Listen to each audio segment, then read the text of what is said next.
Sense and Sensibility by Jane Austen. Chapter 26. Eleanor could not find herself in the carriage with Mrs. Jennings, and beginning a journey to London under her protection, and as her guest, without wondering at her own situation. So short had their acquaintance with that lady been, so wholly unsuited were they in age and disposition, and so many had been her objections against such a measure only a few days before. But these objections had all, with that happy ardour of youth which Marianne and her mother equally shared, been overcome or overlooked. And Eleanor, in spite of every occasional doubt of Willoughby's constancy, could not witness the rapture of delightful expectation, which filled the whole soul and beamed in the eyes of Marianne, without feeling how blank was her own prospect, how cheerless her own state of mind in the comparison, and how gladly she would engage in the solicitude of Marianne's situation to have the same animating object in view, the same possibility of hope. A very short time, however, must now decide what Willoughby's intentions were. In all probability he was already in town.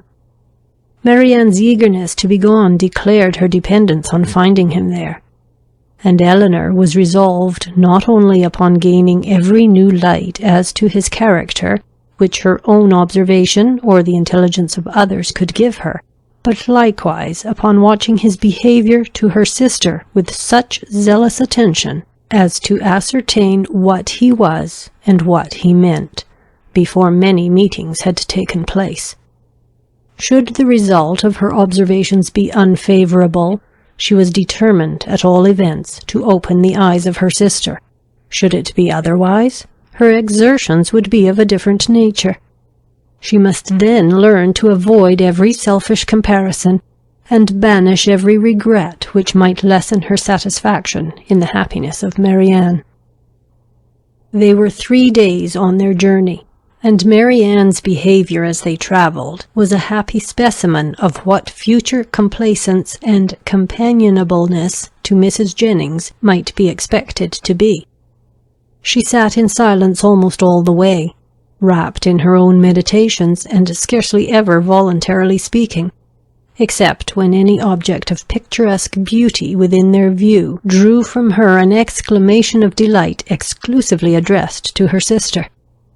To atone for this conduct, therefore, Eleanor took immediate possession of the post of civility which she had assigned herself, behaved with the greatest attention to Mrs. Jennings, talked with her, laughed with her, and listened to her whenever she could. And Mrs. Jennings on her side treated them both with all possible kindness, was solicitous on every occasion for their ease and enjoyment, and only disturbed that she could not make them choose their own dinners at the inn, nor extort a confession of their preferring salmon to cod, or boiled fowls to veal cutlets.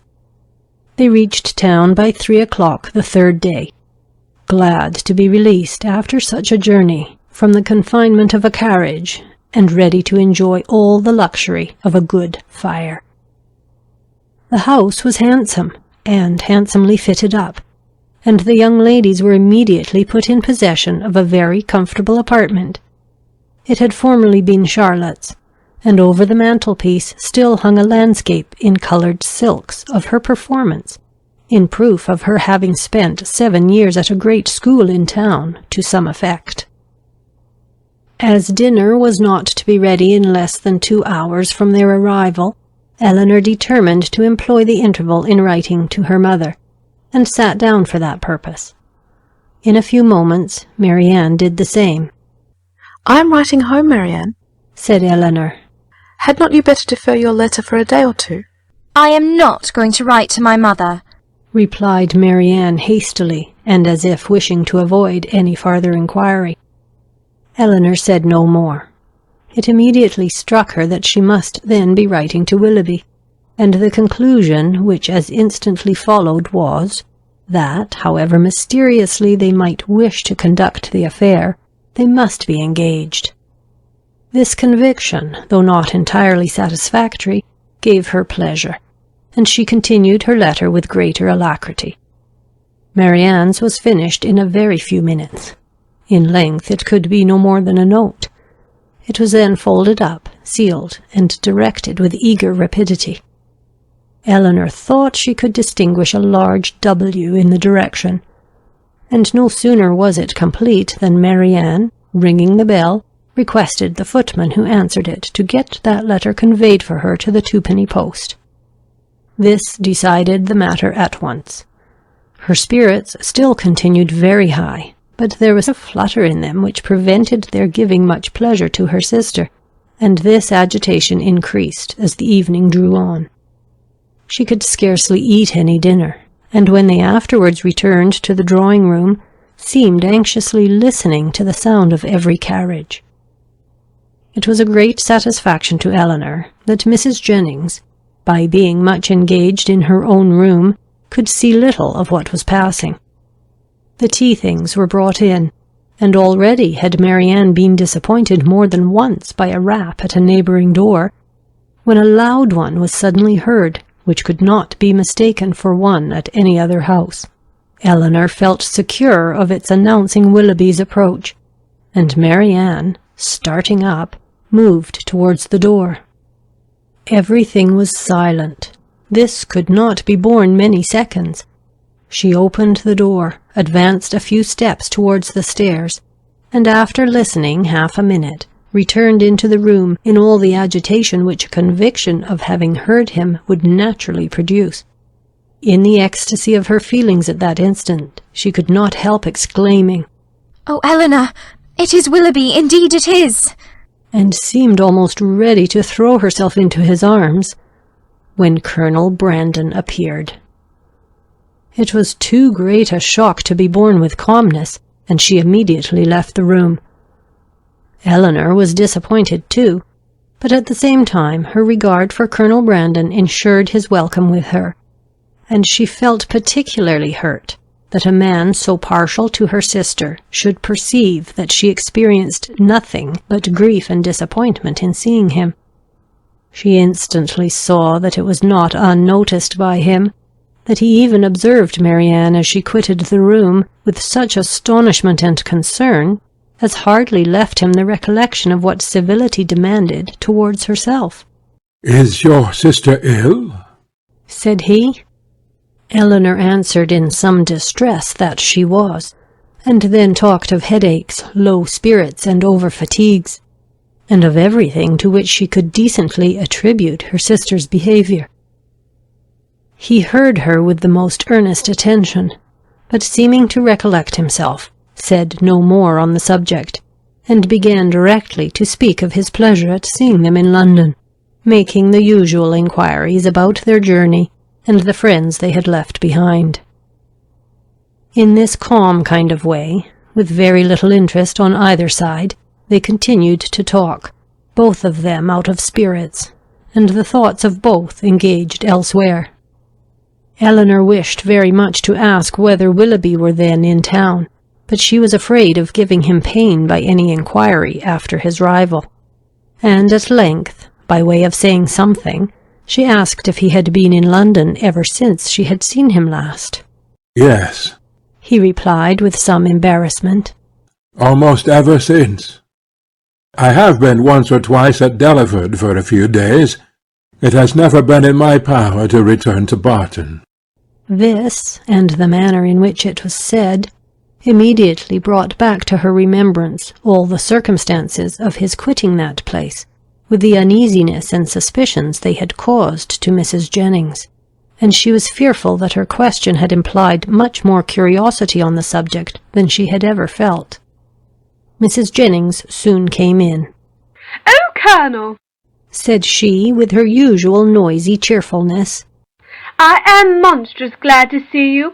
Sorry I could not come before. Beg your pardon, but I have been forced to look about me a little and settle my matters, for it is a long while since I have been at home, and you know, one has always a world of little odd things to do after one has been away for any time. And then I have had Cartwright to settle with. Lord, I have been as busy as a bee ever since dinner. But pray, Colonel, how came you to conjure out that I should be in town today?" "I had the pleasure of hearing it at Mr. Palmer's," where I have been dining. Oh, you did? Well, and how do they all do at their house? How does Charlotte do? I warrant you she is a fine size by this time. Mrs. Palmer appeared quite well, and I am commissioned to tell you that you will certainly see her tomorrow. Ay, to be sure, I thought as much. Well, Colonel, I have brought 2 young ladies with me, you see. That is, you see but one of them now, but there is another somewhere. Your friend Miss Marian, too, which you will not be sorry to hear. I do not know what you and Mr. Willoughby will do between you about her. Ay, it is a fine thing to be young and handsome. Well, I was young once, but I never was very handsome. Worse luck for me. However, I got a very good husband, and I don't know what the greatest beauty can do more. Ah, poor man! He has been dead these 8 years and better. Ah, but Colonel, where have you been to since we parted? How does your business go on? Come, let's have no secrets among friends. He replied with his customary mildness to all her inquiries, but without satisfying her in any. Eleanor now began to make the tea, and Marianne was obliged to appear again. After her entrance, Colonel Brandon became more thoughtful and silent than he had been before, and Mrs. Jennings could not prevail on him to stay long. No other visitor appeared that evening, and the ladies were unanimous in agreeing to go early to bed. Marianne rose the next morning with recovered spirits and happy looks. The disappointment of the evening before seemed forgotten in the expectation of what was to happen that day. They had not long finished their breakfast before Mrs. Palmer's barouche stopped at the door, and in a few minutes she came laughing into the room, so delighted to see them all that it was hard to say whether she received most pleasure from meeting her mother or the Miss Dashwoods again. So surprised at their coming to town, though it was what she had rather expected all along, so angry at their accepting her mother's invitation after having declined her own, though at the same time she would never have forgiven them if they had not come. "Mr. Palmer would be so happy to see you," said she. "What do you think he said when he heard of your coming with Mamma? I forget what it was now, but it was something so droll."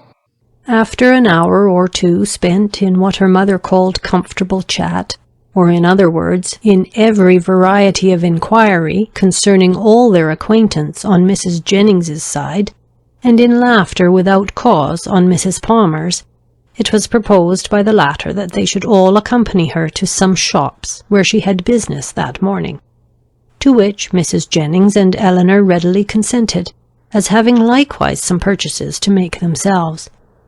And Marianne, though declining it at first, was induced to go likewise. Wherever they went, she was evidently always on the watch. In Bond Street especially, where much of their business lay, her eyes were in constant inquiry, and in whatever shop the party were engaged, her mind was equally abstracted from everything actually before them, from all that interested and occupied the others. Restless and dissatisfied everywhere, her sister could never obtain her opinion of any article of purchase, however it might equally concern them both. She received no pleasure from anything, was only impatient to be at home again, and could with difficulty govern her vexation at the tediousness of Mrs. Palmer, whose eye was caught by everything pretty, expensive, or new, who was wild to buy all, could determine on none, and dawdled away her time in rapture and indecision. It was late in the morning before they returned home, and no sooner had they entered the house than Marianne flew eagerly upstairs, and when Eleanor followed, she found her turning from the table with a sorrowful countenance, which declared that no Willoughby had been there. "Has no letter been left here for me since we went out?" said she to the footman, who then entered with the parcels. She was answered in the negative. "Are you quite sure of it?" she replied. "Are you certain that no servant, no porter has left any letter or note?" The man replied that none had. "How very odd," said she in a low and disappointed voice, as she turned away to the window. How odd indeed! repeated Eleanor within herself, regarding her sister with uneasiness. If she had not known him to be in town, she would not have written to him as she did. She would have written to Combe Magna. And if he is in town, how odd that he should neither come nor write. Oh, my dear mother, you must be wrong in permitting an engagement between a daughter so young, a man so little known, to be carried on in so doubtful, so mysterious a manner. I long to inquire, and how will my interference be borne? She determined, after some consideration, that if appearances continued many days longer as unpleasant as they now were, she would represent in the strongest manner to her mother the necessity of some serious inquiry into the affair. Mrs. Palmer and two elderly ladies of Mrs. Jennings's intimate acquaintance, whom she had met and invited in the morning, dined with them. The former left them soon after tea to fulfil her evening engagements, and Eleanor was obliged to assist in making a whist table for the others. Marianne was of no use on these occasions, as she would never learn the game, but though her time was therefore at her own disposal, the evening was by no means more productive of pleasure to her than to Eleanor, for it was spent in all the anxiety of expectation and the pain of disappointment. She sometimes endeavoured for a few minutes to read, but the book was soon thrown aside, and she returned to the more interesting employment of walking backwards and forwards across the room, pausing for a moment whenever she came to the window, in hopes of distinguishing the long-expected rap. Chapter 27. If this open weather holds much longer, said Mrs. Jennings, when they met at breakfast the following morning, Sir John will not like leaving Barton next week. 'Tis a sad thing for sportsmen to lose a day's pleasure. Poor souls! I always pity them when they do. They seem to take it so much to heart. That is true, cried Marianne in a cheerful voice, and walking to the window as she spoke, to examine the day. I had not thought of that. This weather will keep many sportsmen in the country. It was a lucky recollection. All her good spirits were restored by it. It is charming weather for them, indeed, she continued, as she sat down to the breakfast table with a happy countenance. How much they must enjoy it! But, with a little return of anxiety, it cannot be expected to last long. At this time of the year, and after such a series of rain, we shall certainly have very little more of it. Frosts will soon set in, and in all probability with severity. In another day or two, perhaps. This extreme mildness can hardly last longer. Nay, perhaps it may freeze tonight. At any rate, said Eleanor, wishing to prevent Mrs. Jennings from seeing her sister's thoughts as clearly as she did, I dare say we shall have Sir John and Lady Middleton in town by the end of next week. Ay, my dear, I'll warrant you we do. Mary always has her own way. And now, silently conjectured Eleanor, she will write to Combe by this day's post. But if she did, the letter was written and sent away with a privacy which eluded all her watchfulness to ascertain the fact. Whatever the truth of it might be, and as far as Eleanor was from feeling thorough contentment about it, yet while she saw Marianne in spirits, she could not be very uncomfortable herself. And Marianne was in spirits, happy in the mildness of the weather, and still happier in her expectation of a frost. The morning was chiefly spent in leaving cards at the houses of Mrs. Jennings's acquaintance, to inform them of her being in town, and Marianne was all the time busy in observing the direction of the wind, watching the variations of the sky, and imagining an alteration in the air. Don't you find it colder than it was in the morning, Eleanor? There seems to me a very decided difference. I can hardly keep my hands warm even in my muff. It was not so yesterday, I think. The clouds seem parting too. The sun will be out in a moment, and we shall have a clear afternoon. Eleanor was alternately diverted and pained, but Marianne persevered, and saw every night in the brightness of the fire, and every morning in the appearance of the atmosphere, the certain symptoms of approaching frost. The Miss Dashwoods had no greater reason to be dissatisfied with Mrs. Jennings's style of living and set of acquaintance than with her behaviour to themselves, which was invariably kind.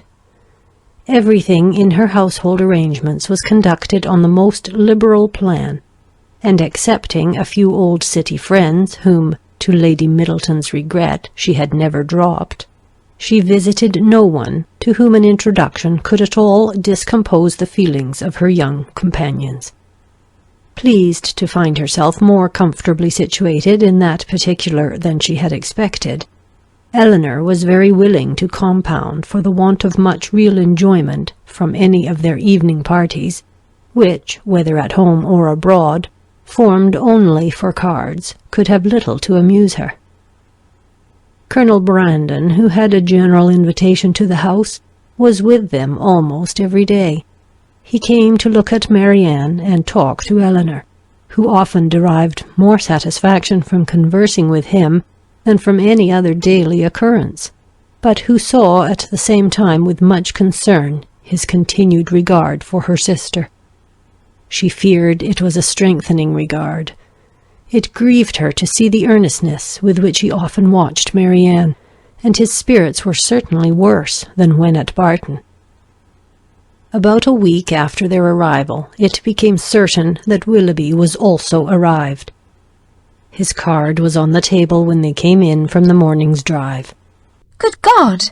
cried Marianne. "He has been here while we were out." Eleanor, rejoiced to be assured of his being in London, now ventured to say, "Depend upon it, he will call again tomorrow." But Marianne seemed hardly to hear her, and on Mrs. Jennings's entrance, escaped with the precious card. This event, while it raised the spirits of Eleanor, restored to those of her sister all, and more than all, their former agitation. From this moment her mind was never quiet. The expectation of seeing him every hour of the day made her unfit for anything. She insisted on being left behind the next morning when the others went out. Eleanor's thoughts were full of what might be passing in Berkeley Street during their absence, but a moment's glance at her sister when they returned was enough to inform her that Willoughby had paid no second visit there. A note was just then brought in and laid on the table. "For me?" cried Marianne, stepping hastily forward. "No, ma'am, for my mistress." But Marianne, not convinced, took it instantly up. "It is indeed for Mrs. Jennings. How provoking!" "You are expecting a letter, then?" said Eleanor, unable to be longer silent. "Yes, a little. Not much." After a short pause. "You have no confidence in me, Marianne." "Nay, Eleanor. This reproach from you who have confidence in no one." "Me?" returned Eleanor in some confusion. "Indeed, Marianne, I have nothing to tell." "Nor I," answered Marianne with energy. "Our situations, then, are alike. We have neither of us anything to tell, you because you do not communicate, and I because I conceal nothing." Eleanor, distressed by this charge of reserve in herself, which she was not at liberty to do away, knew not how, under such circumstances, to press for greater openness in Marianne. Mrs. Jennings soon appeared, and the note being given her, she read it aloud. It was from Lady Middleton, announcing their arrival in Conduit Street the night before, and requesting the company of her mother and cousins the following evening. Business on Sir John's part, and a violent cold on her own, prevented their calling in Berkeley Street. The invitation was accepted, but when the hour of appointment drew near, necessary as it was in common civility to Mrs. Jennings that they should both attend her on such a visit, Eleanor had some difficulty in persuading her sister to go, for still she had seen nothing of Willoughby, and therefore was not more indisposed for amusement abroad than unwilling to run the risk of his calling again in her absence. Eleanor found, when the evening was over, that disposition is not materially altered by a change of abode, for, although scarcely settled in town, Sir John had contrived to collect around him nearly 20 young people, and to amuse them with a ball. This was an affair, however, of which Lady Middleton did not approve. In the country, an unpremeditated dance was very allowable, but in London, where the reputation of elegance was more important and less easily attained, it was risking too much for the gratification of a few girls to have it known that Lady Middleton had given a small dance of 8 or 9 couple, with 2 violins and a mere sideboard collation. Mr. and Mrs. Palmer were of the party. From the former, whom they had not seen before since their arrival in town, as he was careful to avoid the appearance of any attention to his mother-in-law, and therefore never came near her, they received no mark of recognition on their entrance. He looked at them slightly, without seeming to know who they were, and merely nodded to Mrs. Jennings from the other side of the room. Marianne gave one glance round the apartment as she entered. It was enough. He was not there, and she sat down, equally ill-disposed to receive or communicate pleasure. After they had been assembled about an hour, Mr. Palmer sauntered towards the Miss Dashwoods to express his surprise on seeing them in town, though Colonel Brandon had been first informed of their arrival at his house, and he had himself said something very droll on hearing that they were to come. "I thought you were both in Devonshire," said he. "Did you?" replied Eleanor. "When do you go back again?" "I do not know." And thus ended their discourse. Never had Marianne been so unwilling to dance in her life as she was that evening, and never so much fatigued by the exercise. She complained of it as they returned to Berkeley Street. "Aye, said Mrs. Jennings. we know the reason of all that very well. If a certain person who shall be nameless had been there, you would not have been a bit tired. And to say the truth, it was not very pretty of him not to give you the meeting when he was invited." Invited? cried Marianne. "So my daughter Middleton told me, for it seems Sir John met him somewhere in the street this morning." Marianne said no more, but looked exceedingly hurt. Impatient in this situation to be doing something that might lead to her sister's relief, Eleanor resolved to write the next morning to her mother, and hoped, by awakening her fears for the health of Marianne, to procure those inquiries which had been so long delayed. And she was still more eagerly bent on this measure by perceiving after breakfast on the morrow that Marianne was again writing to Willoughby, for she could not suppose it to be to any other person. About the middle of the day Mrs. Jennings went out by herself on business, and Eleanor began her letter directly, while Marianne, too restless for employment, too anxious for conversation, walked from one window to the other, or sat down by the fire in melancholy meditation. Eleanor was very earnest in her application to her mother, relating all that had passed, her suspicions of Willoughby's inconstancy, urging her by every plea of duty and affection to demand from Marianne an account of her real situation with respect to him. Her letter was scarcely finished when a rap foretold a visitor, and Colonel Brandon was announced. Marianne, who had seen him from the window and who hated company of any kind, left the room before he entered it. He looked more than usually grave, and though expressing satisfaction at finding Miss Dashwood alone, as if he had somewhat in particular to tell her, sat for some time without saying a word. Eleanor, persuaded that he had some communication to make in which her sister was concerned, impatiently expected its opening. It was not the first time of her feeling the same kind of conviction, for, more than once before, beginning with the observation of, "Your sister looks unwell to-day," or, "Your sister seems out of spirits," he had appeared on the point either of disclosing or of inquiring something particular about her. After a pause of several minutes, their silence was broken by his asking her in a voice of some agitation when he was to congratulate her on the acquisition of a brother. Eleanor was not prepared for such a question, and having no answer ready, was obliged to adopt the simple and common expedient of asking what he meant.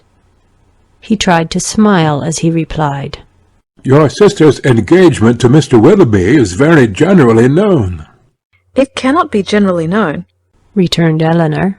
for her own family do not know it." He looked surprised and said, "I beg your pardon. I'm afraid my inquiry has been impertinent. But I had not supposed any secrecy intended, as they openly correspond, and their marriage is universally talked of." "How can that be? By whom have you heard it mentioned?" "By many. By some of whom you know nothing, by others with whom you are most intimate, Mrs. Jennings, Mrs. Palmer, and the Middletons. But still I might not have believed it, for where the mind is perhaps rather unwilling to be convinced, it will always find something to support its doubts. If I had not, when the servant let me in to-day, accidentally seen a letter in his hand, directed to Mr. Willoughby, in your sister's writing. I came to inquire, but I was convinced before I could ask the question. Is everything finally settled? Is it impossible to— But I have no right, and I could have no chance of succeeding. Excuse me, Miss Dashwood. I believe I have been wrong in saying so much, but I hardly know what to do, and on your prudence I have the strongest dependence. Tell me that it is all absolutely resolved on, that any attempt, that in short concealment, if concealment be possible, is all that remains." These words, which conveyed to Eleanor a direct avowal of his love for her sister, affected her very much. She was not immediately able to say anything, and even when her spirits were recovered, she debated for a short time on the answer it would be most proper to give. The real state of things between Willoughby and her sister was so little known to herself, that in endeavouring to explain it, she might be as liable to say too much as too little. Yet, as she was convinced that Marianne's affection for Willoughby could leave no hope of Colonel Brandon's success, whatever the event of that affection might be, and at the same time wished to shield her conduct from censure, she thought it most prudent and kind, after some consideration, to say more than she really knew or believed. She acknowledged, therefore, that, though she had never been informed by themselves of the terms on which they stood with each other, of their mutual affection she had no doubt, and of their correspondence she was not astonished to hear. He listened to her with silent attention, and on her ceasing to speak, rose directly from his seat, and after saying, in a voice of emotion, "To your sister I wish all imaginable happiness. To Willoughby, that he may endeavour to deserve her," took leave and went away. Eleanor derived no comfortable feelings from this conversation to lessen the uneasiness of her mind on other points. She was left, on the contrary, with a melancholy impression of Colonel Brandon's unhappiness, and was prevented even from wishing it removed by her anxiety for the very event that must confirm it. Chapter 28. Nothing occurred during the next 3 or 4 days to make Eleanor regret what she had done in applying to her mother, for Willoughby neither came nor wrote. They were engaged about the end of that time to attend Lady Middleton to a party from which Mrs. Jennings was kept away by the indisposition of her youngest daughter. And for this party Marianne, wholly dispirited, careless of her appearance, and seeming equally indifferent whether she went or stayed, prepared, without one look of hope or one expression of pleasure. She sat by the drawing-room fire after tea, till the moment of Lady Middleton's arrival, without once stirring from her seat or altering her attitude, lost in her own thoughts, and insensible of her sister's presence. And when at last they were told that Lady Middleton waited for them at the door, she started as if she had forgotten that anyone was expected.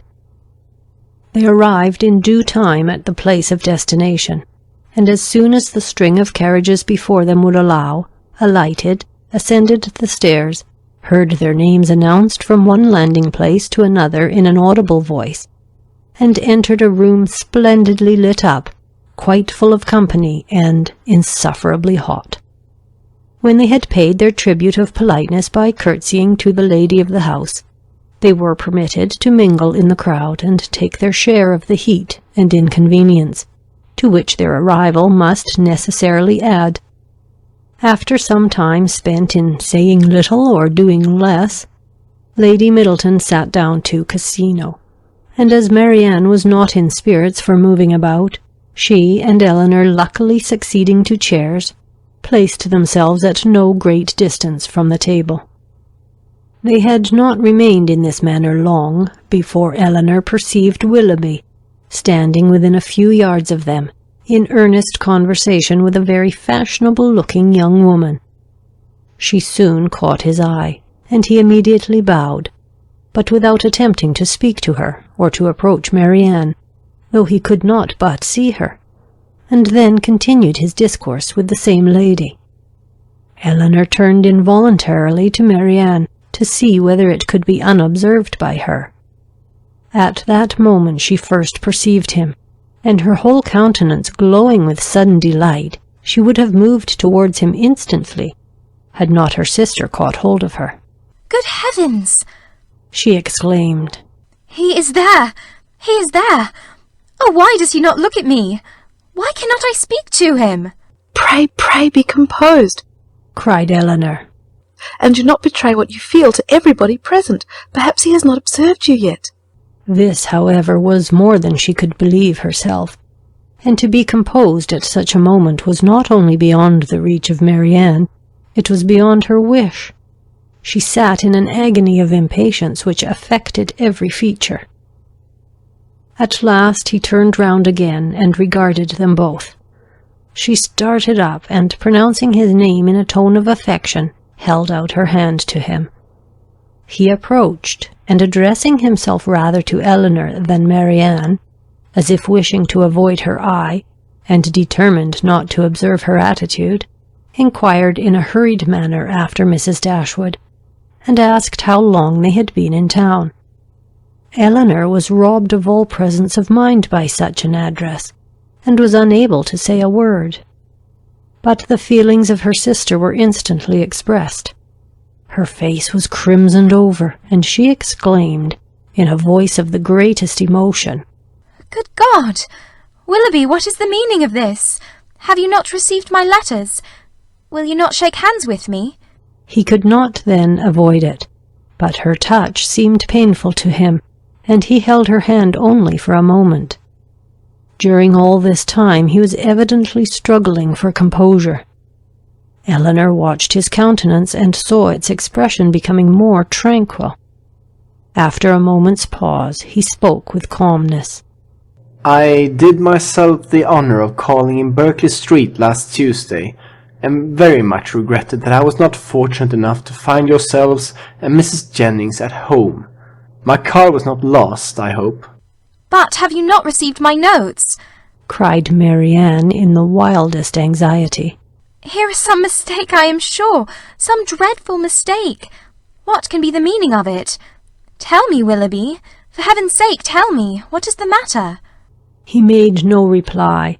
His complexion changed, and all his embarrassment returned. But as if, on catching the eye of the young lady with whom he had been previously talking, he felt the necessity of instant exertion, he recovered himself again, and after saying, "Yes, I had the pleasure of receiving the information of your arrival in town, which you were so good as to send me," turned hastily away with a slight bow and joined his friend. Marianne, now looking dreadfully white, and unable to stand, sunk into her chair, and Eleanor, expecting every moment to see her faint, tried to screen her from the observation of others, while reviving her with lavender water. "Go to him, Eleanor," she cried as soon as she could speak, "and force him to come to me. Tell him I must see him again, must speak to him instantly. I cannot rest. I shall not have a moment's peace till this is explained. Some dreadful misapprehension or other. Oh, go to him this moment. How can that be done? No, my dearest Marianne, you must wait. This is not the place for explanations. Wait only until tomorrow. With difficulty, however, could she prevent her from following him herself, and to persuade her to check her agitation, to wait at least with the appearance of composure, till she might speak to him with more privacy and more effect, was impossible, for Marianne continued incessantly to give way in a low voice to the misery of her feelings, by exclamations of wretchedness. In a short time Eleanor saw Willoughby quit the room by the door towards the staircase, and, telling Marianne that he was gone, urged the impossibility of speaking to him again that evening, as a fresh argument for her to be calm. She instantly begged her sister would entreat Lady Middleton to take them home, as she was too miserable to stay a minute longer. Lady Middleton, though in the middle of a rubber, on being informed that Marianne was unwell, was too polite to object for a moment to her wish of going away, and making over her cards to a friend, they departed as soon as the carriage could be found. Scarcely a word was spoken during their return to Berkeley Street.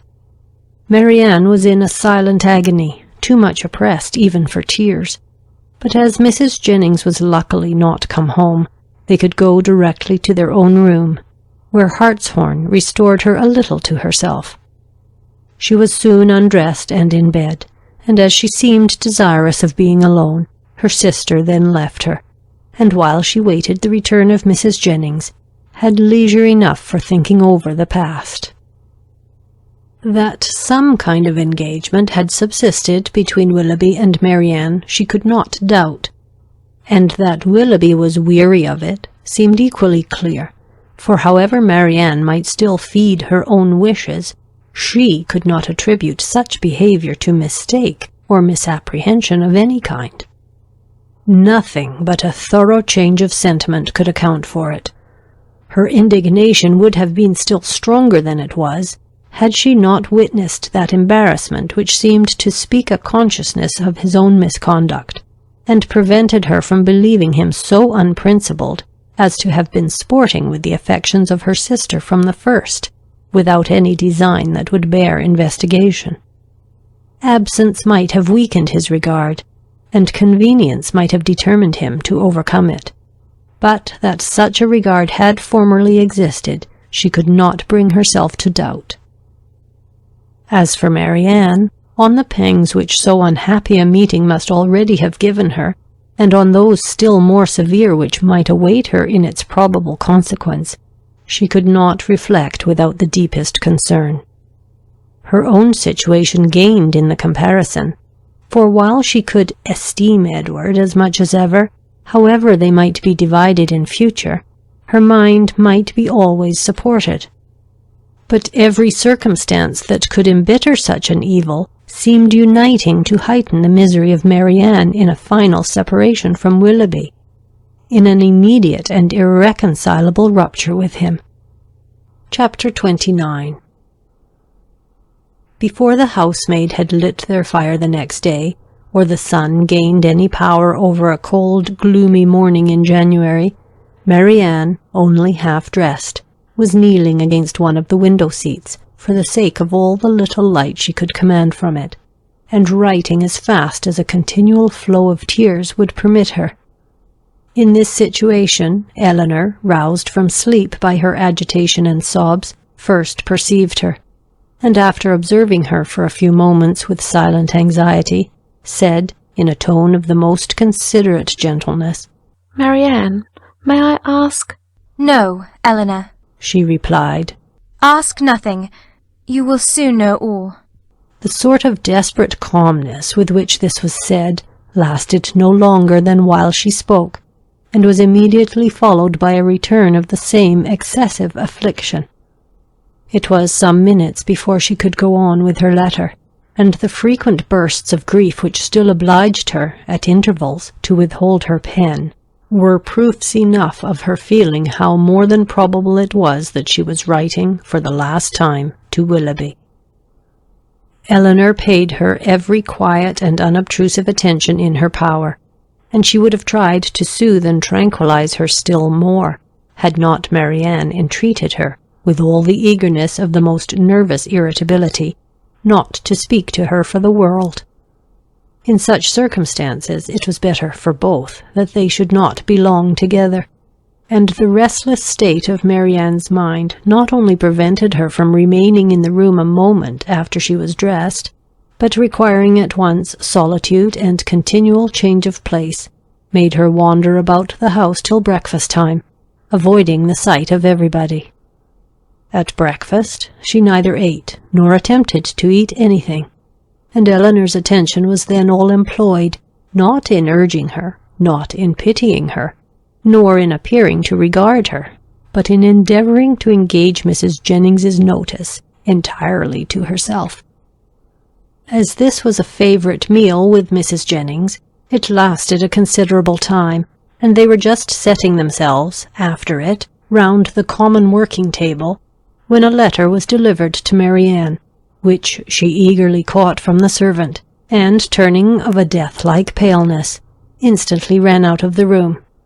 Eleanor, who saw as plainly by this as if she had seen the direction that it must come from Willoughby, felt immediately such a sickness at heart as made her hardly able to hold up her head, and sat in such a general tremor as made her fear it impossible to escape Mrs. Jennings's notice. That good lady, however, saw only that Marianne had received a letter from Willoughby, which appeared to her a very good joke, and which she treated accordingly, by hoping, with a laugh, that she would find it to her liking. Of Eleanor's distress, she was too busily employed in measuring lengths of worsted for her rug to see anything at all, and calmly continuing her talk as soon as Marianne disappeared, she said, "Upon my word, I never saw a young woman so desperately in love in my life. My girls were nothing to her, and yet they used to be foolish enough. But as for Miss Marian, she is quite an altered creature. I hope from the bottom of my heart he won't keep her waiting much longer, for it is quite grievous to see her look so ill and forlorn. Pray, when are they to be married?" Eleanor, though never less disposed to speak than at that moment, obliged herself to answer such an attack as this, and therefore, trying to smile, replied, "And have you really, ma'am, talked yourself into a persuasion of my sister's being engaged to Mr. Willoughby? I thought it had been only a joke, but so serious a question seems to imply more, and I must beg, therefore, that you will not deceive yourself any longer. I do assure you that nothing would surprise me more than to hear of their being going to be married." For shame, Miss Dashwood! How can you talk so? Don't we all know that it must be a match, and that they were over head and ears in love with each other from the first moment they met? Did not I see them together in Devonshire every day and all day long? And did not I know that your sister came to town with me on purpose to buy her wedding clothes? Come, this won't do. Because you are so sly about it yourself, you think nobody else has any senses. But it is no such thing, I can tell you, for it has been known all over town this ever so long. I tell everybody of it, and so does Charlotte. "Indeed, ma'am," said Eleanor very seriously, "you are mistaken. Indeed, you are doing a very unkind thing in spreading the report, and you will find that you have, though you will not believe me now." Mrs. Jennings laughed again, but Eleanor had not spirits to say more, and eager, at all events, to know what Willoughby had written, hurried away to their room, where, on opening the door, she saw Marianne stretched on the bed, almost choked by grief, one letter in her hand, and 2 or 3 others laying by her. Eleanor drew near, but without saying a word, and seating herself on the bed, took her hand, kissed her affectionately several times, and then gave way to a burst of tears, which at first was scarcely less violent than Marianne's. The latter, though unable to speak, seemed to feel all the tenderness of this behaviour, and after some time thus spent in joint affliction, she put all the letters into Eleanor's hands, and then, covering her face with her handkerchief, almost screamed with agony. Eleanor, who knew that such grief, shocking as it was to witness it, must have its course, watched by her till this excess of suffering had somewhat spent itself, and then turning eagerly to Willoughby's letter, read as follows. Bond Street, January. My dear Madam, I have just had the honour of receiving your letter, for which I beg to return my sincere acknowledgment. I am much concerned to find there was anything in my behaviour last night that did not meet your approbation, and though I am quite at a loss to discover in what point I could be so unfortunate as to offend you, I entreat your forgiveness of what I can assure you to have been perfectly unintentional. I shall never reflect on my former acquaintance with your family in Devonshire without the most grateful pleasure, and flatter myself it will not be broken by any mistake or misapprehension of my actions. My esteem for your whole family is very sincere, but if I have been so unfortunate as to give rise to a belief of more than I felt or meant to express, I shall reproach myself for not having been more guarded in my professions of that esteem. That I should ever have meant more, you will allow to be impossible when you understand that my affections have been long engaged elsewhere, and it will not be many weeks, I believe, before this engagement is fulfilled. It is with great regret that I obey your commands in returning the letters with which I have been honoured from you, and the lock of hair which you so obligingly bestowed on me. I am, dear Madam, your most obedient, humble servant, John Willoughby. With what indignation such a letter as this must be read by Miss Dashwood may be imagined. Though aware, before she began it, that it must bring a confession of his inconstancy, and confirm their separation forever, she was not aware that such language could be suffered to announce it, nor could she have supposed Willoughby capable of departing so far from the appearance of every honourable and delicate feeling, so far from the common decorum of a gentleman as to send a letter so impudently cruel.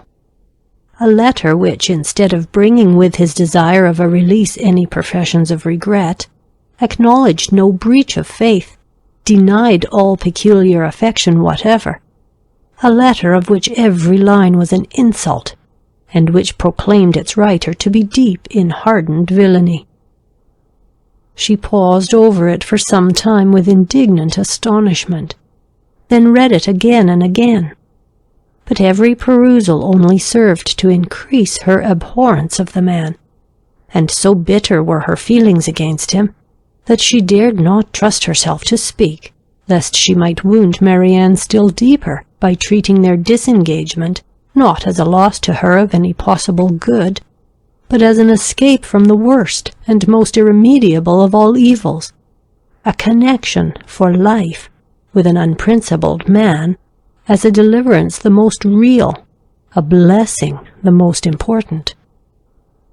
In her earnest meditations on the contents of the letter, on the depravity of that mind which could dictate it, and probably on the very different mind of a very different person, who had no other connection whatever with the affair than what her heart gave him with everything that passed, Elinor forgot the immediate distress of her sister, forgot that she had 3 letters on her lap yet unread, and so entirely forgot how long she had been in the room, that when, on hearing a carriage drive up to the door, she went to the window to see who could be coming so unreasonably early, she was all astonishment to perceive Mrs. Jennings's chariot, which she knew had not been ordered till 1.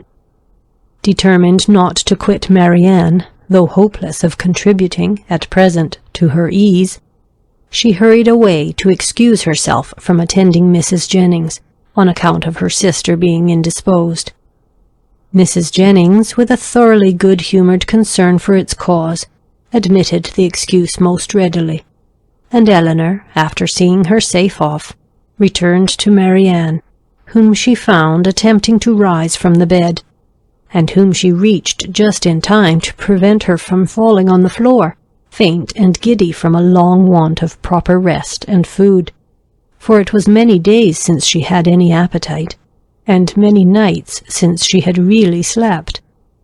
And now, when her mind was no longer supported by the fever of suspense, The consequence of all this was felt in an aching head, a weakened stomach, and a general nervous faintness. A glass of wine which Eleanor procured for her directly made her more comfortable, and she was at last able to express some sense of her kindness by saying, "Poor Eleanor, how unhappy I make you." "I only wish," replied her sister, "there were anything I could do which might be of comfort to you."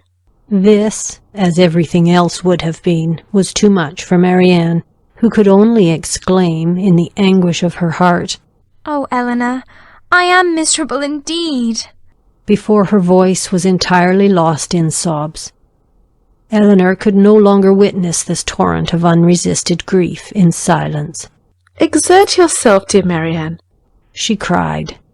"If you would not kill yourself and all who love you, think of your mother, think of her misery while you suffer. For her sake you must exert yourself." "I cannot, I cannot," cried Marianne.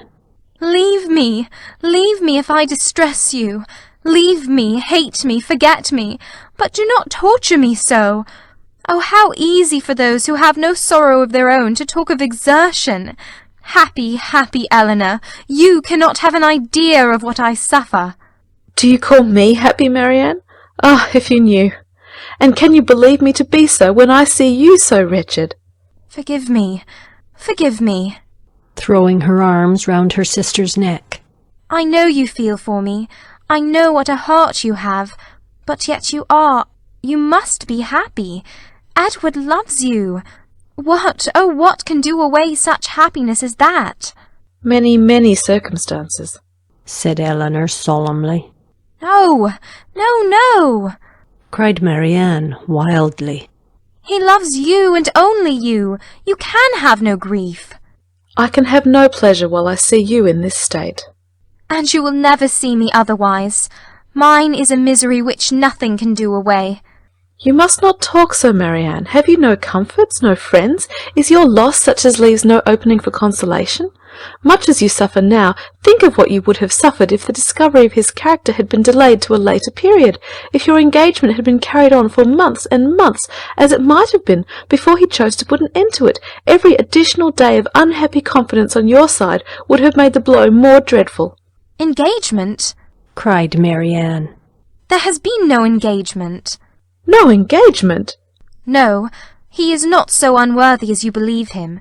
He has broken no faith with me." "But he told you that he loved you." "Yes. No. Never absolutely. It was every day implied, but never professedly declared. Sometimes I thought it had been, but it never was." "Yet you wrote to him?" "Yes. Could that be wrong after all that had passed? But I cannot talk."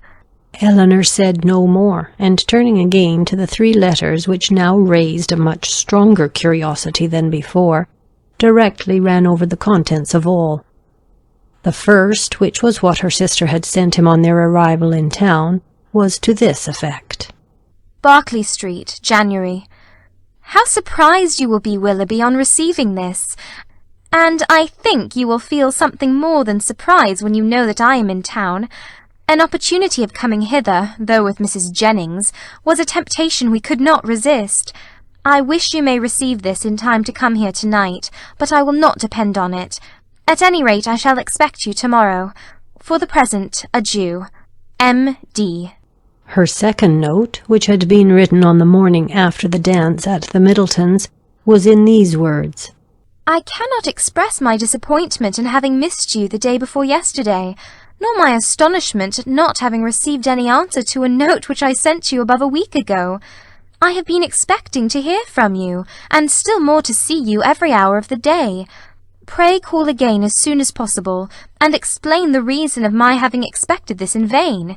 You had better come earlier another time, because we are generally out by 1. We were last night at Lady Middleton's, where there was a dance. I have been told that you were asked to be of the party. But could it be so? You must be very much altered indeed since we parted, if that could be the case and you not there. But I will not suppose this possible, and I hope very soon to receive your personal assurance of its being otherwise. M.D. The contents of her last note to him were these.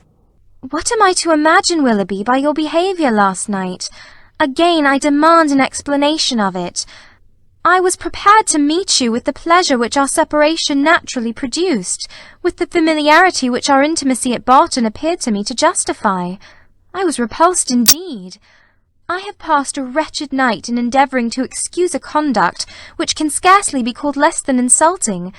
But, though I have not yet been able to form any reasonable apology for your behaviour, I am perfectly ready to hear your justification of it. You have, perhaps, been misinformed, or purposely deceived in something concerning me, which may have lowered me in your opinion. Tell me what it is, explain the grounds on which you acted, and I shall be satisfied in being able to satisfy you. It would grieve me indeed to be obliged to think ill of you, but if I am to do it, if I am to learn that you are not what we have hitherto believed you, that your regard for us all was insincere, that your behaviour to me was intended only to deceive, let it be told as soon as possible. My feelings are at present in a state of dreadful indecision. I wish to acquit you, but certainty on either side will be ease to what I now suffer. If your sentiments are no longer what they were, you will return my notes and the lock of my hair which is in your possession. M.D. That such letters, so full of affection and confidence, could have been so answered, Eleanor, for Willoughby's sake, would have been unwilling to believe. But her condemnation of him did not blind her to the impropriety of their having been written at all, and she was silently grieving over the imprudence which had hazarded such unsolicited proofs of tenderness, not warranted by anything preceding, and most severely condemned by the event, when Marianne, perceiving that she had finished the letters, observed to her that they contained nothing but what any one would have written in the same situation. I felt myself, she added, to be as solemnly engaged to him as if the strictest legal covenant had bound us to each other. I can believe it, said Eleanor. But unfortunately he did not feel the same. He did feel the same, Eleanor. For weeks and weeks he felt it. I know he did.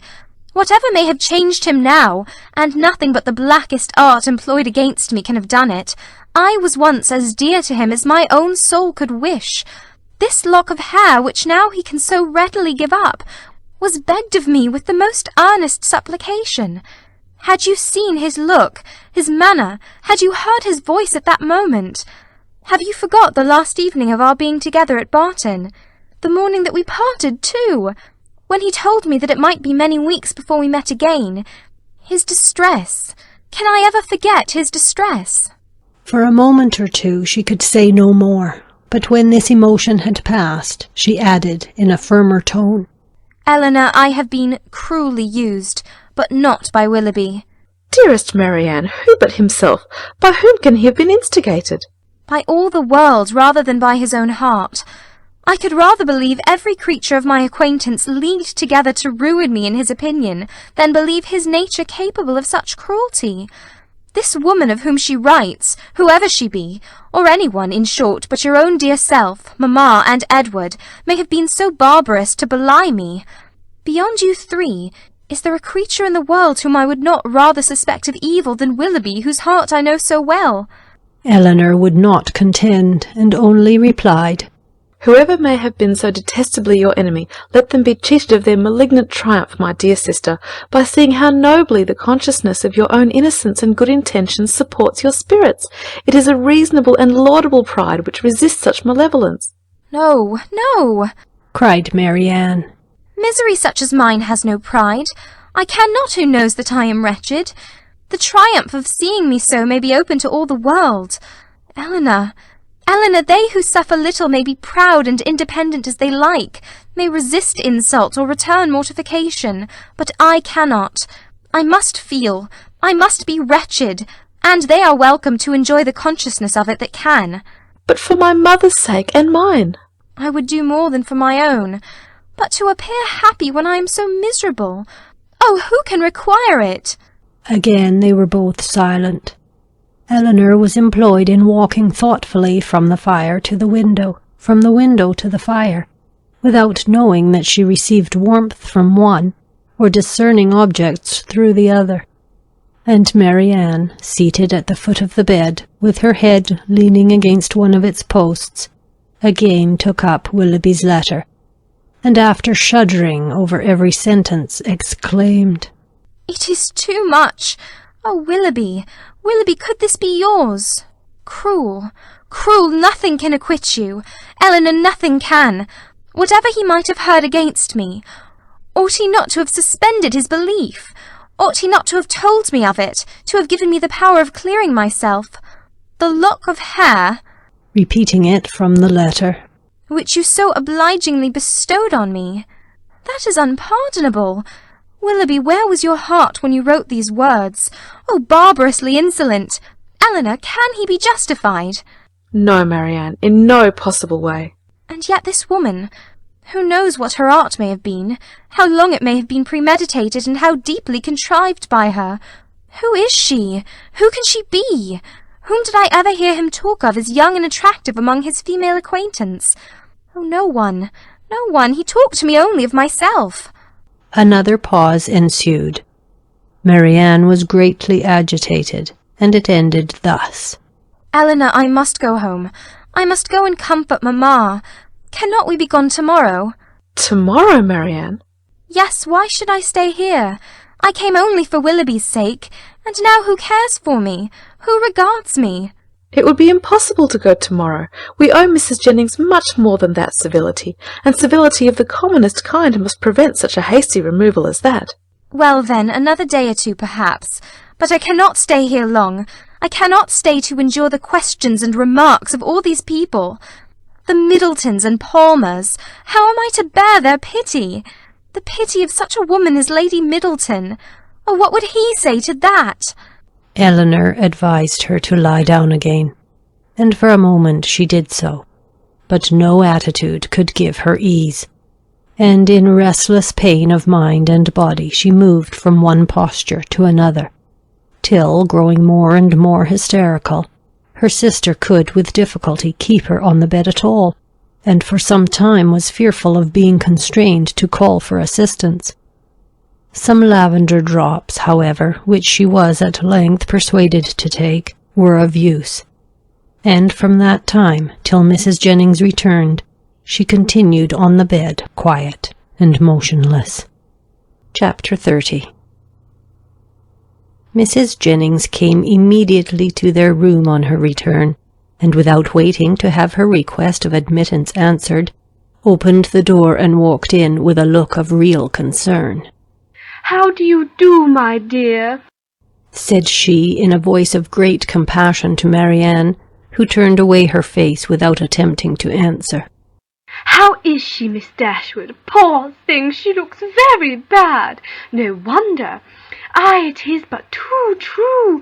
He is to be married very soon. A good-for-nothing fellow. I have no patience with him. Mrs. Taylor told me of it half an hour ago, and she was told it by a particular friend of Miss Grey herself, else I am sure I should not have believed it, and I was almost ready to sink as it was. Well, said I, all I can say is, that if this be true, he has used a young lady of my acquaintance abominably ill, and I wish with all my soul his wife may plague his heart out. And so I shall always say, my dear, you may depend upon it, I have no notion of men's going on in this way, and if ever I meet him again, I will give him such a dressing as he has not had this many a day. But there is one comfort, my dear Miss Marian. He is not the only young man in the world worth having, and with your pretty face you will never want admirers. Well, poor thing, I won't disturb her any longer, for she had better have her cry out at once and have done with. The Parrys and Sandersons luckily are coming tonight, you know, and that will amuse her. She then went away, walking on tiptoe out of the room, as if she supposed her young friend's affliction could be increased by noise. Marianne, to the surprise of her sister, determined on dining with them. Eleanor even advised her against it, but no, she would go down. She could bear it very well, and the bustle about her would be less. Eleanor, pleased to have her governed for a moment by such a motive, though believing it hardly possible that she could sit out the dinner, said no more, and adjusting her dress for her as well as she could, while Marianne still remained on the bed, was ready to assist her into the dining-room as soon as they were summoned to it. When there, though looking most wretchedly, she ate more and was calmer than her sister had expected. Had she tried to speak, or had she been conscious of half Mrs. Jennings's well-meant but ill-judged attentions to her, this calmness could not have been maintained. But not a syllable escaped her lips, and the abstraction of her thoughts preserved her in ignorance of everything that was passing before her.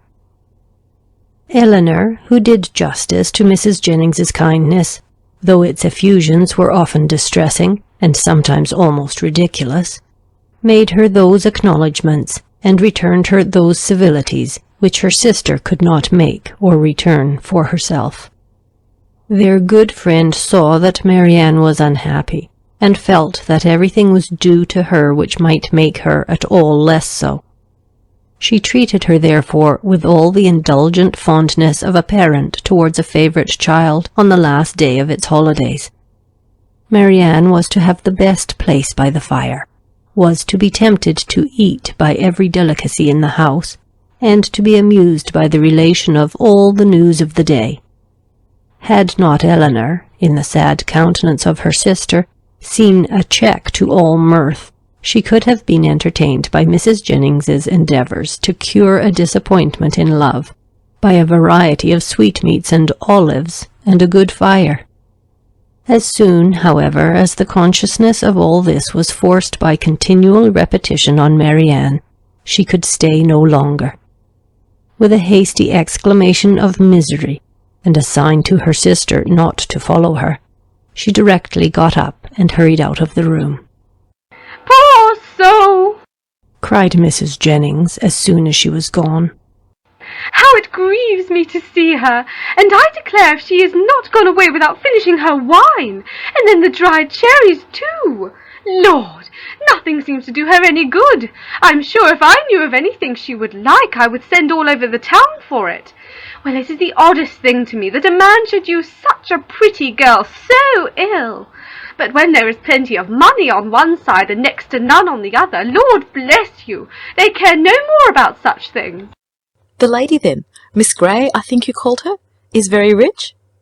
£50,000, my dear. Did you ever see her? A smart, stylish girl, they say, but not handsome. I remember her aunt very well, Biddy Henshaw. She married a very wealthy man, but the family are all rich together. £50,000! And by all accounts it won't come before it's wanted, for they say he is all to pieces. No wonder, dashing about with his curricle and hunters. Well, it don't signify talking, but when a young man, be who he will, comes and makes love to a pretty girl and promises marriage, he has no business to fly off from his word only because he grows poor, and a richer girl is ready to have him. Why don't he in such a case sell his horses, let his house, turn off his servants, and make a thorough reform at once?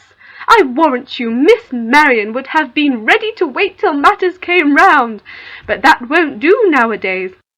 Nothing in the way of pleasure can ever be given up by young men of this age. Do you know what kind of a girl Miss Grey is? Is she said to be amiable?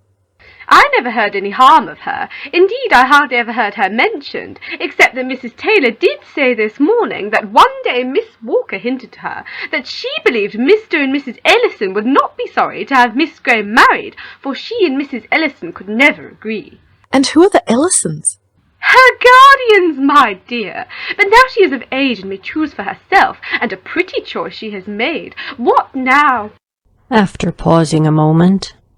Your poor sister is gone to her own room, I suppose, to moan by herself. Is there nothing one can get to comfort her? Poor dear, it seems quite cruel to let her be alone. Well, by and by we shall have a few friends, and that will amuse her a little. What shall we play at? She hates whist, I know, but is there no round game she cares for? Dear ma'am, this kindness is quite unnecessary. Marianne, I dare say, will not leave her room again this evening. I shall persuade her, if I can, to go early to bed, for I'm sure she wants rest. I believe that will be best for her. Let her name her own supper and go to bed. Lord, no wonder she has been looking so bad and so cast down this last week or two, for this matter I suppose has been hanging over her head as long as that. And so the letter that came today finished it. Poor soul! I'm sure if I had had a notion of it, I would not have joked her about it for all my money. But then, you know, how should I guess such a thing? I made sure of its being nothing but a common love letter, and you know young people like to be laughed at about them. Lord, how concerned Sir John and my daughters will be when they hear it. If I had my senses about me, I might have called in Conduit Street on my way home and told them of it. But I shall see them tomorrow. It would be unnecessary, I am sure, for you to caution Mrs. Palmer and Sir John against ever naming Mr. Willoughby, or making the slightest allusion to what has happened before my sister. Their own good nature must point out to them the real cruelty of appearing to know anything about it when she is present, and the less that may ever be said to myself on the subject, the more my feelings will be spared, as you, my dear madam, will easily believe. Oh, Lord, yes, that I do indeed. It must be terrible for you to hear it talked of, and as for your sister, I am sure I would not mention a word about it to her for the world. You saw I did not all dinner time, no more with Sir John nor my daughters, for they are all very thoughtful and considerate, especially if I give them a hint, as I certainly will. For my part, I think the less that is said about such things the better, the sooner 'tis blown over and forgot.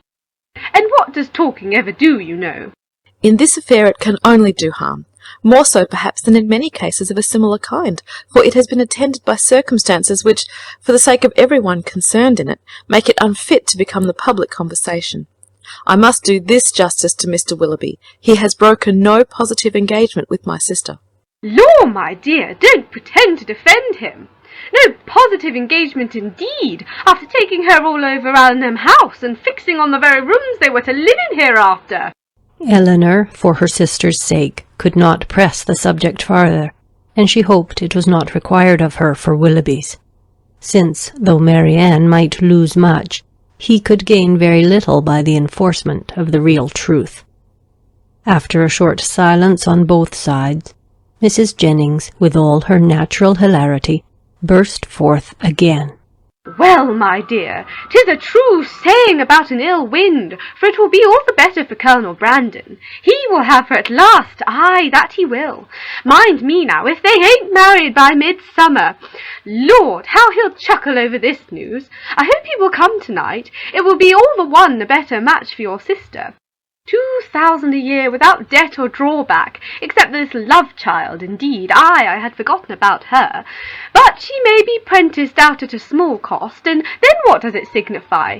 Delaford is a nice place, I can tell you. Exactly what I call a nice old-fashioned place, full of comforts and conveniences, quite shut in with great garden walls that are covered with the best fruit trees in the country.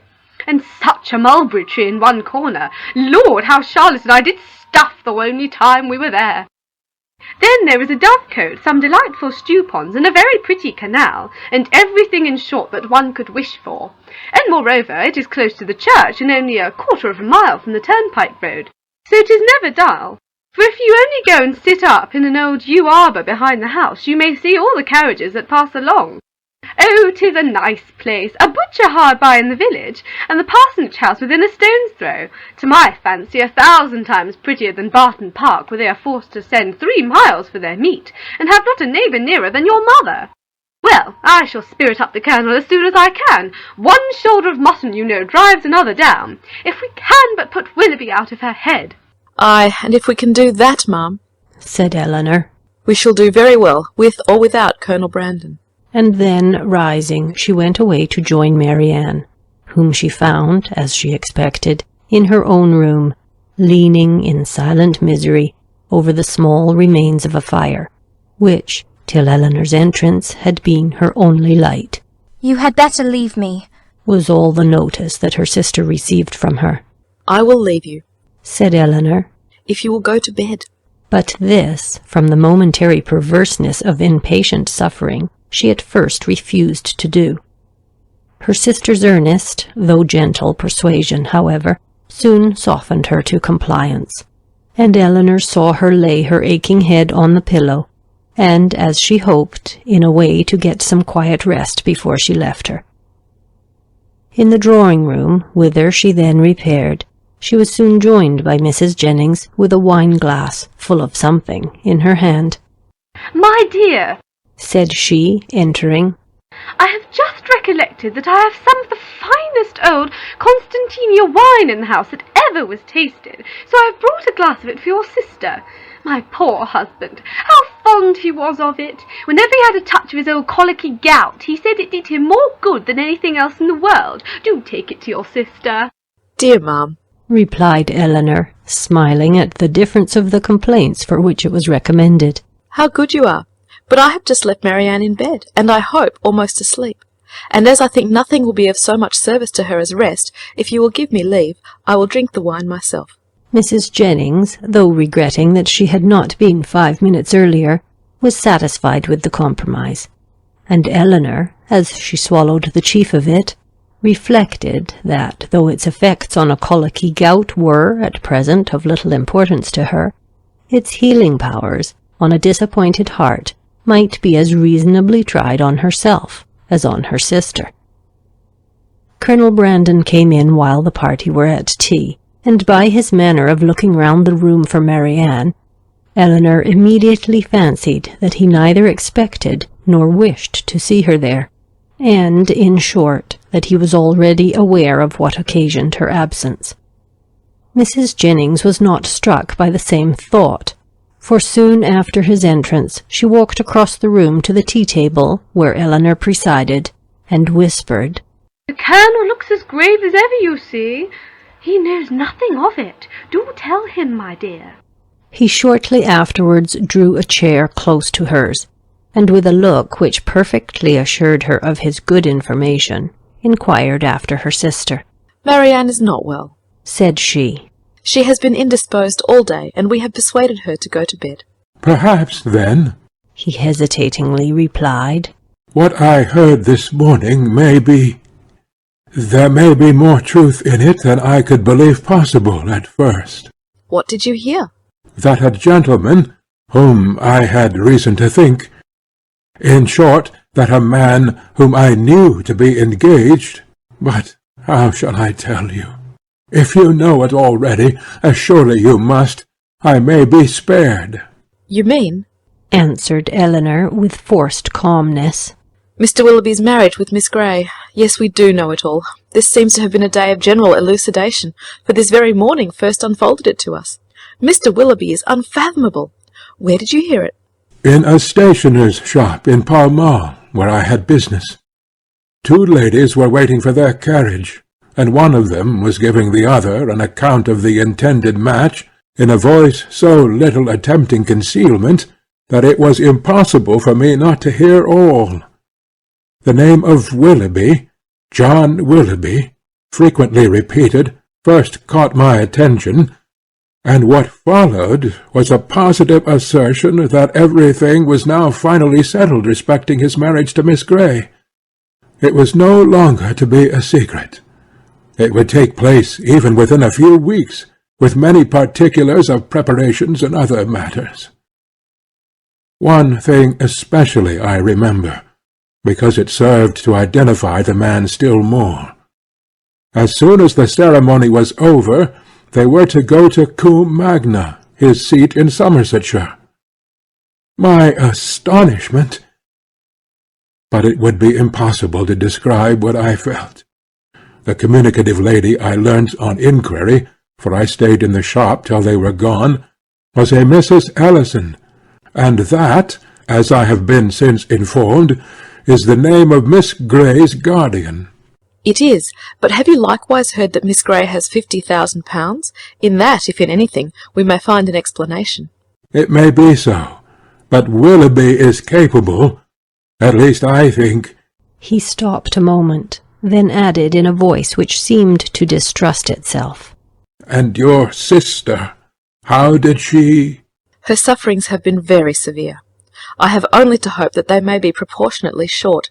It is a most cruel affliction. Till yesterday, I believe, she never doubted his regard, and even now, perhaps, but I am almost convinced that he never was really attached to her. He has been very deceitful, and in some points there seems a hardness of heart about him. Ah, said Colonel Brandon. There is indeed. But your sister does not, I think you said so, she does not consider quite as you do? You know her disposition, and may believe how eagerly she would still justify him if she could." He made no answer, and soon afterwards, by the removal of the tea things, and the arrangement of the card parties, the subject was necessarily dropped. Mrs. Jennings, who had watched them with pleasure while they were talking, and who expected to see the effect of Miss Dashwood's communication, in such an instantaneous gaiety on Colonel Brandon's side, as might have become a man in the bloom of youth, of hope and happiness, saw him, with amazement, remain the whole evening more serious and thoughtful than usual. Chapter 31. From a night of more sleep than she had expected, Marianne awoke the next morning to the same consciousness of misery in which she had closed her eyes. Eleanor encouraged her as much as possible to talk of what she felt, and before breakfast was ready they had gone through the subject again and again, and with the same steady conviction and affectionate counsel on Eleanor's side, the same impetuous feelings and varying opinions on Marianne's as before. Sometimes she could believe Willoughby to be as unfortunate and as innocent as herself, and at others lost every consolation in the impossibility of acquitting him. At one moment she was absolutely indifferent to the observation of all the world, at another she would seclude herself from it forever, and at a third could resist it with energy. In one thing, however, she was uniform, when it came to the point, in avoiding, where it was possible, the presence of Mrs. Jennings, and in a determined silence when obliged to endure it. Her heart was hardened against the belief of Mrs. Jennings's entering into her sorrows with any compassion. "No, no, no, it cannot be," she cried. "She cannot feel. Her kindness is not sympathy. Her good nature is not tenderness. All that she wants is gossip, and she only likes me now because I supply it." Eleanor had not needed this to be assured of the injustice to which her sister was often led in her opinion of others, by the irritable refinement of her own mind, and the too great importance placed by her on the delicacies of a strong sensibility, and the graces of a polished manner. Like half the rest of the world, if more than half there be that are clever and good, Marianne, with excellent abilities and an excellent disposition, was neither reasonable nor candid. She expected from other people the same opinions and feelings as her own, and she judged of their motives by the immediate effect of their actions on herself. Thus a circumstance occurred while the sisters were together in their own room after breakfast, which sunk the heart of Mrs. Jennings still lower in her estimation, because, through her own weakness, it chanced to prove a source of fresh pain to herself, though Mrs. Jennings was governed in it by an impulse of the utmost goodwill. With a letter in her outstretched hand, and countenance gaily smiling from the persuasion of bringing comfort, she entered their room, saying, "Now, my dear, I bring you something that I'm sure will do you good." Marianne heard enough. In one moment her imagination placed before her a letter from Willoughby, full of tenderness and contrition, explanatory of all that had passed, satisfactory, convincing, and instantly followed by Willoughby himself, rushing eagerly into the room to enforce, at her feet, by the eloquence of his eyes, the assurances of his letter. The work of one moment was destroyed by the next. The handwriting of her mother, never till then unwelcome, was before her, and in the acuteness of the disappointment which followed such an ecstasy of more than hope, she felt as if, till that instant, she had never suffered. The cruelty of Mrs. Jennings no language within her reach in her moments of happiest eloquence could have expressed, and now she could reproach her only by the tears which streamed from her eyes with passionate violence. A reproach, however, so entirely lost on its object, that after many expressions of pity she withdrew, still referring her to the letter of comfort. But the letter, when she was calm enough to read it, brought little comfort. Willoughby filled every page. Her mother, still confident of their engagement, and relying as warmly as ever on his constancy, had only been roused by Eleanor's application to entreat from Marianne greater openness towards them both, and this, with such tenderness towards her, such affection for Willoughby, and such a conviction of their future happiness in each other, that she wept with agony through the whole of it. All her impatience to be at home again now returned. Her mother was dearer to her than ever, dearer through the very excess of her mistaken confidence in Willoughby, and she was wildly urgent to be gone. Eleanor, unable herself to determine whether it were better for Marianne to be in London or at Barton, offered no counsel of her own, except of patience till their mother's wishes could be known. And at length she obtained her sister's consent to wait for that knowledge. Mrs. Jennings left them earlier than usual, for she could not be easy till the Middletons and Palmers were able to grieve as much as herself, and positively refusing Eleanor's offered attendance, went out alone for the rest of the morning. Eleanor, with a very heavy heart, aware of the pain she was going to communicate, and perceiving, by Marianne's letter, how ill she had succeeded in laying any foundation for it, then sat down to write her mother an account of what had passed, and entreat her directions for the future, while Marianne, who came into the drawing-room on Mrs. Jennings's going away, remained fixed at the table where Eleanor wrote, watching the advancement of her pen, grieving over her for the hardship of such a task, and grieving still more fondly over its effect on her mother. In this manner they had continued about a quarter of an hour, when Marianne, whose nerves could not then bear any sudden noise, was startled by a rap at the door. "Who can this be?" cried Eleanor. "So early, too. I thought we had been safe." Marianne moved to the window. "It is Colonel Brandon," said she with vexation. "We are never safe from him." "He will not come in, as Mrs. Jennings is from home."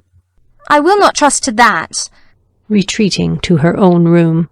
"A man who has nothing to do with his own time has no conscience in his intrusion on that of others." The event proved her conjecture right, though it was founded on injustice and error. For Colonel Brandon did come in, and Eleanor, who was convinced that solicitude for Marianne brought him thither, and who saw that solicitude in his disturbed and melancholy look, and in his anxious though brief inquiry after her, could not forgive her sister for esteeming him so lightly. "I met Mrs. Jennings in Bond Street," said he after the first salutation, "and she encouraged me to come on.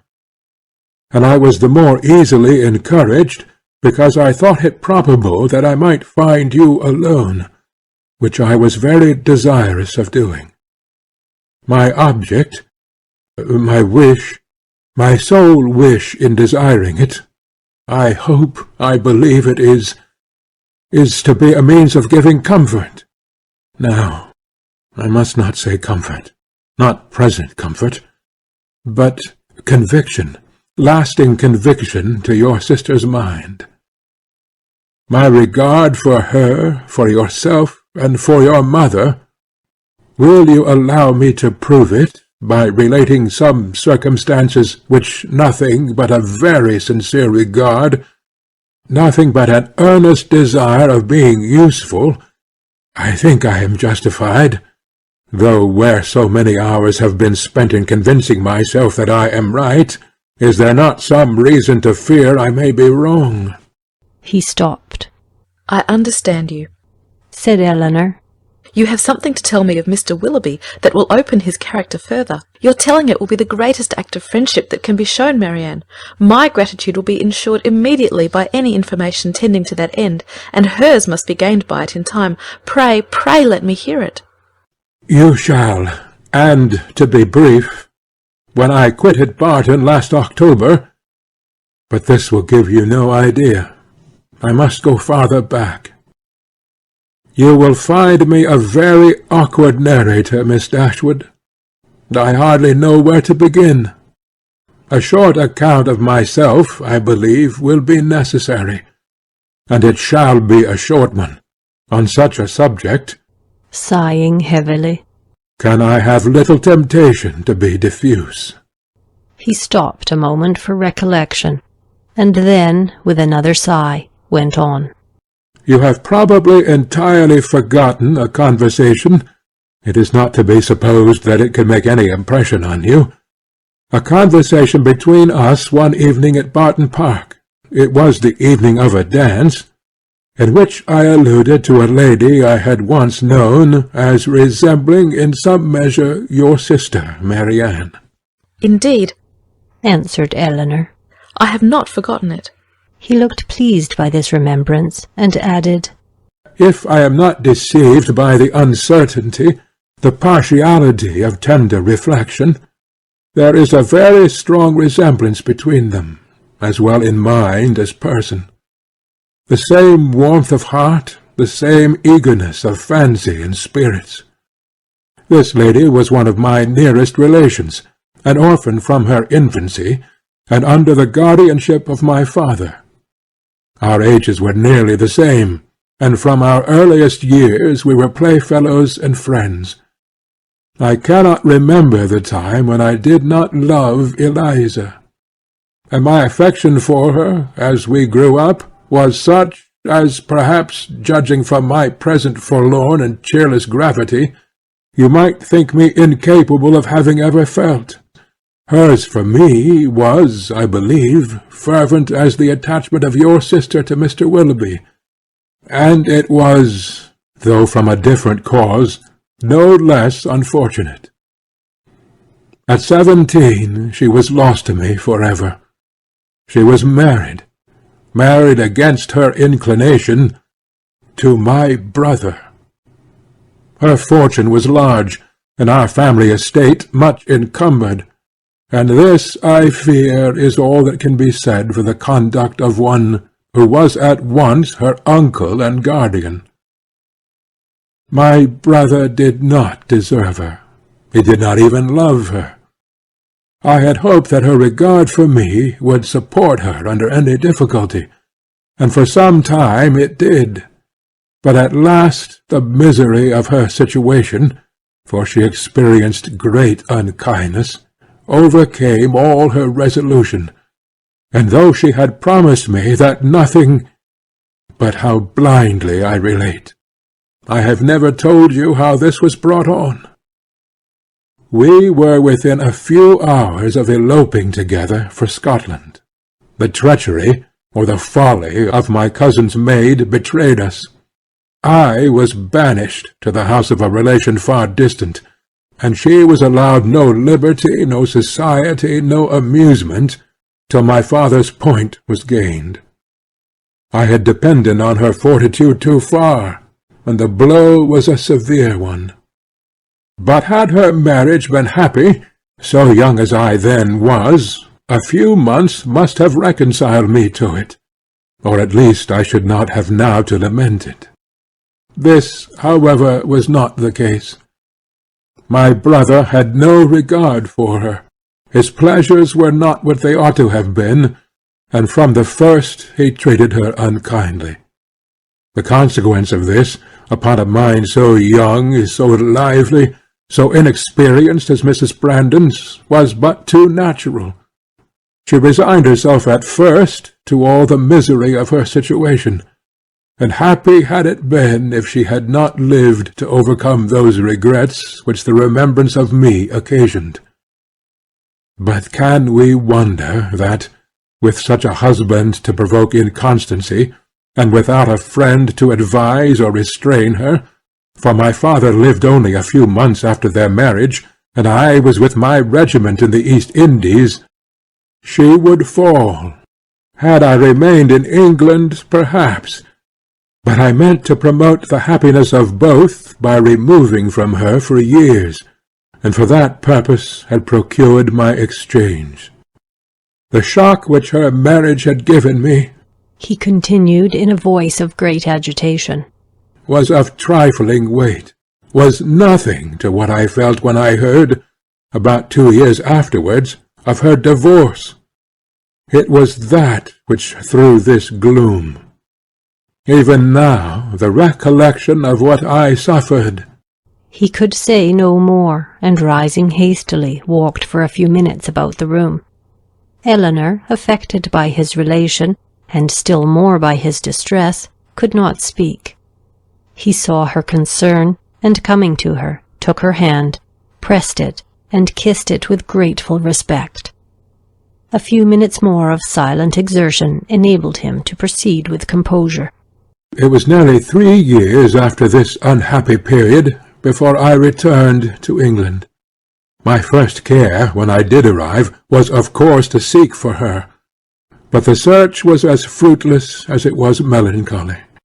I could not trace her beyond her first seducer, and there was every reason to fear that she had removed from him only to sink deeper in a life of sin. Her legal allowance was not adequate to her fortune, nor sufficient for her comfortable maintenance, and I learned from my brother that the power of receiving it had been made over some months before to another person. He imagined, and calmly could he imagine it, that her extravagance and her consequent distress had obliged her to dispose of it for some immediate relief. At last, however, and after I had been 6 months in England, I did find her. Regard for a former servant of mine, who had since fallen into misfortune, carried me to visit him in a sponging house, where he was confined for debt, and there, in the same house, under a similar confinement, was my unfortunate sister. So altered, so faded, worn down by acute suffering of every kind. Hardly could I believe the melancholy and sickly figure before me to be the remains of the lovely, blooming, healthful girl on whom I had once doted. What I endured in so beholding her! But I have no right to wound your feelings by attempting to describe it. I have pained you too much already. That she was, to all appearance, in the last stage of a consumption was, yes, in such a situation it was my greatest comfort. Life could do nothing for her, beyond giving time for a better preparation for death, and that was given. I saw her placed in comfortable lodgings and under proper attendance. I visited her every day during the rest of her short life. I was with her in her last moments." Again he stopped to recover himself, and Eleanor spoke her feelings in an exclamation of tender concern at the fate of his unfortunate friend. "Your sister, I hope, cannot be offended," said he, "by the resemblance I have fancied between her and my poor disgraced relation.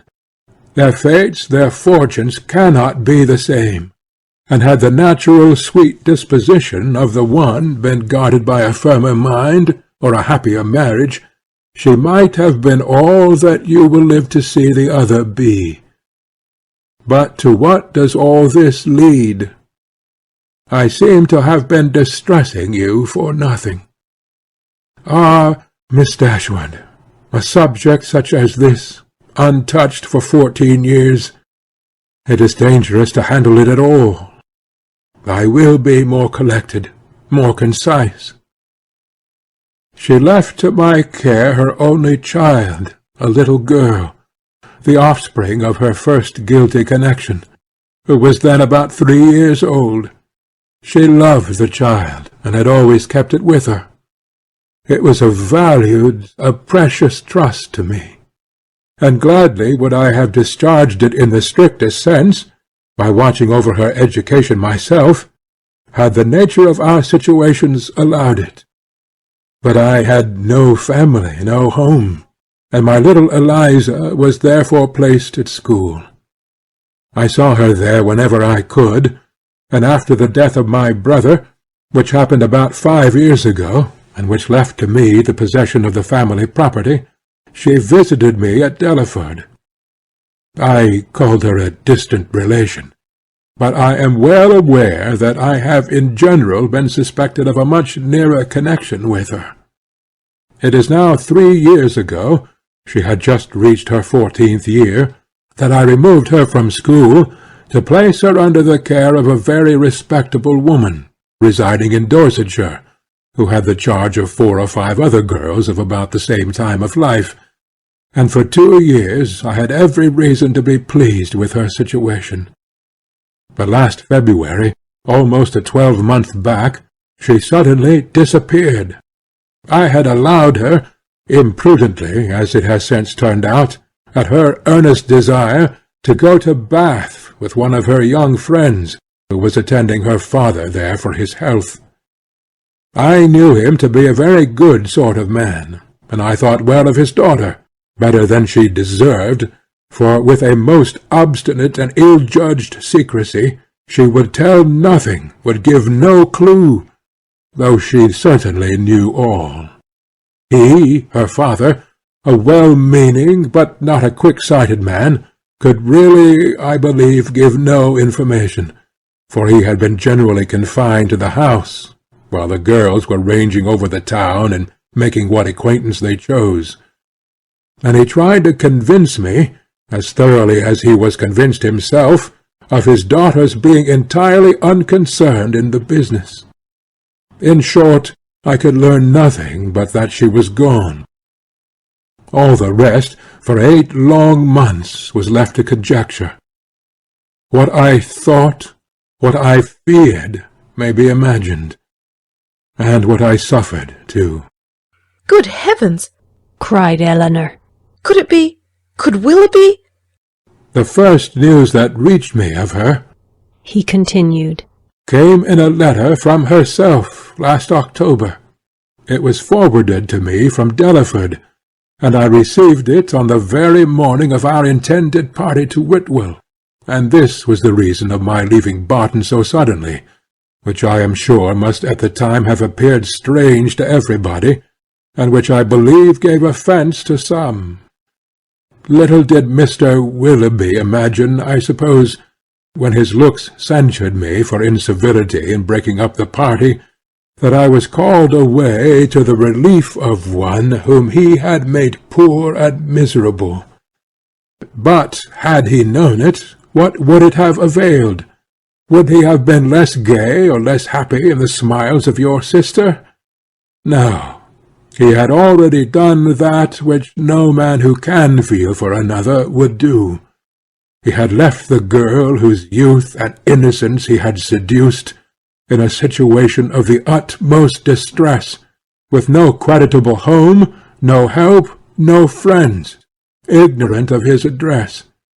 He had left her, promising to return. He neither returned, nor wrote, nor relieved her. This is beyond everything! exclaimed Eleanor. His character is now before you, expensive, dissipated, and worse than both.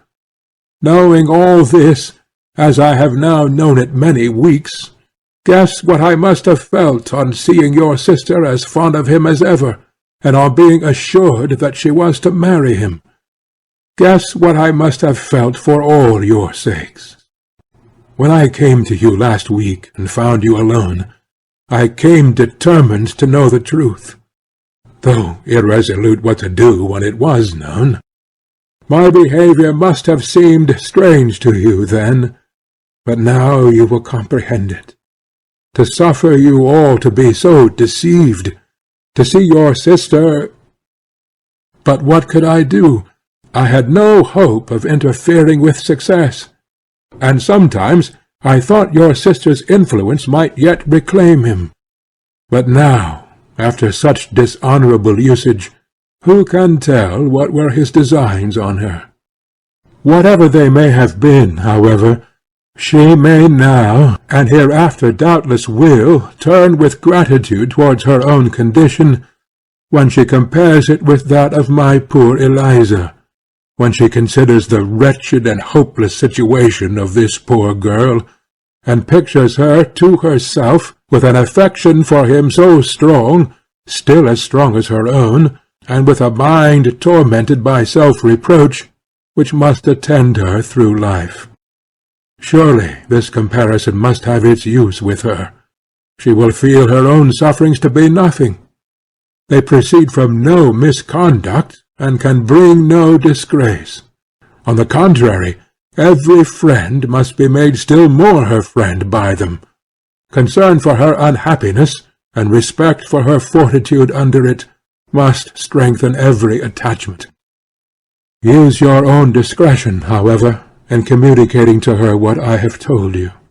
You must know best what will be its effect.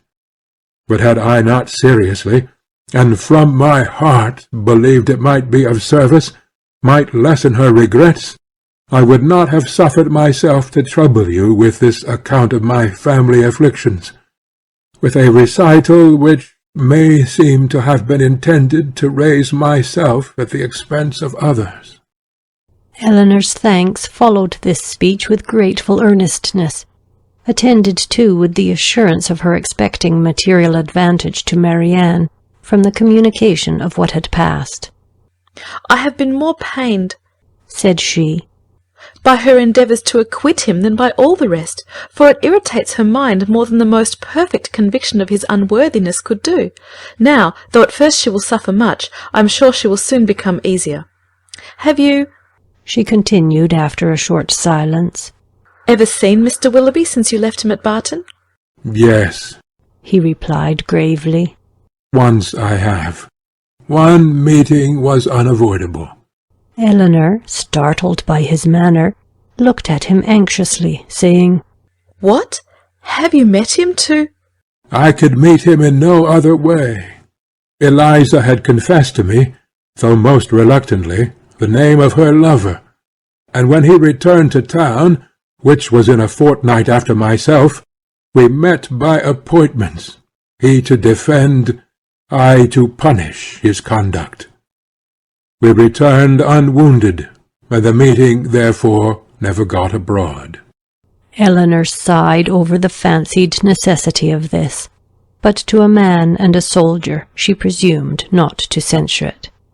Such, said Colonel Brandon after a pause, has been the happy resemblance between the fate of mother and daughter, and so imperfectly have I discharged my trust. "Is she still in town?" No. As soon as she recovered from her lying-in, for I found her near her delivery, I removed her and her child into the country, and there she remains. Recollecting soon afterwards that he was probably dividing Eleanor from her sister, he put an end to his visit, receiving from her again the same grateful acknowledgments, and leaving her full of compassion and esteem for him. Chapter 32. When the particulars of this conversation were repeated by Miss Dashwood to her sister, as they very soon were, the effect on her was not entirely such as the former had hoped to see. Not that Marianne appeared to distrust the truth of any part of it, for she listened to it all with the most steady and submissive attention, made neither objection nor remark, attempted no vindication of Willoughby, and seemed to show by her tears that she felt it to be impossible.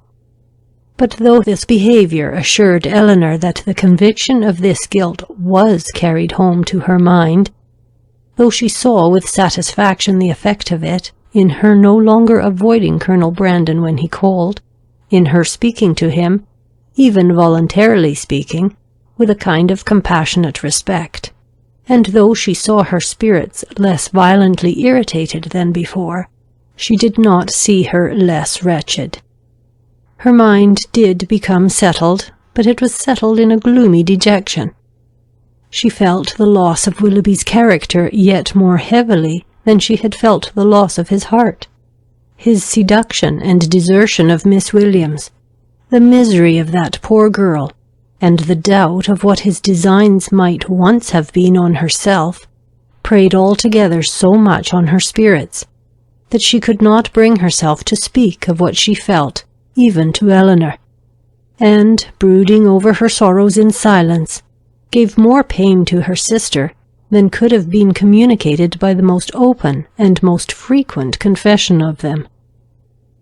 To give the feelings or the language of Mrs. Dashwood on receiving and answering Elinor's letter would be only to give a repetition of what her daughters had already felt and said, of a disappointment hardly less painful than Marianne's, and an indignation even greater than Elinor's. Long letters from her, quickly succeeding each other, arrived to tell all that she suffered and thought, to express her anxious solicitude for Marianne, and entreat she would bear up with fortitude under this misfortune. Bad indeed must the nature of Marianne's affliction be, when her mother could talk of fortitude. Mortifying and humiliating must be the origin of those regrets, which she could wish her not to indulge. Against the interest of her own individual comfort, Mrs. Dashwood had determined that it would be better for Marianne to be anywhere at that time than at Barton, where everything within her view would be bringing back the past in the strongest and most afflicting manner, by constantly placing Willoughby before her, such as she had always seen him there. She recommended it to her daughters, therefore, by all means not to shorten their visit to Mrs. Jennings, the length of which, though never exactly fixed, had been expected by all to comprise at least 5 or 6 weeks.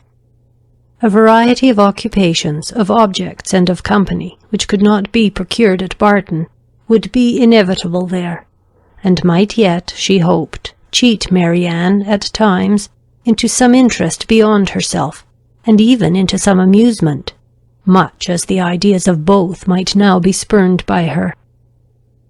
From all danger of seeing Willoughby again, her mother considered her to be at least equally safe in town as in the country, since his acquaintance must now be dropped by all who called themselves her friends.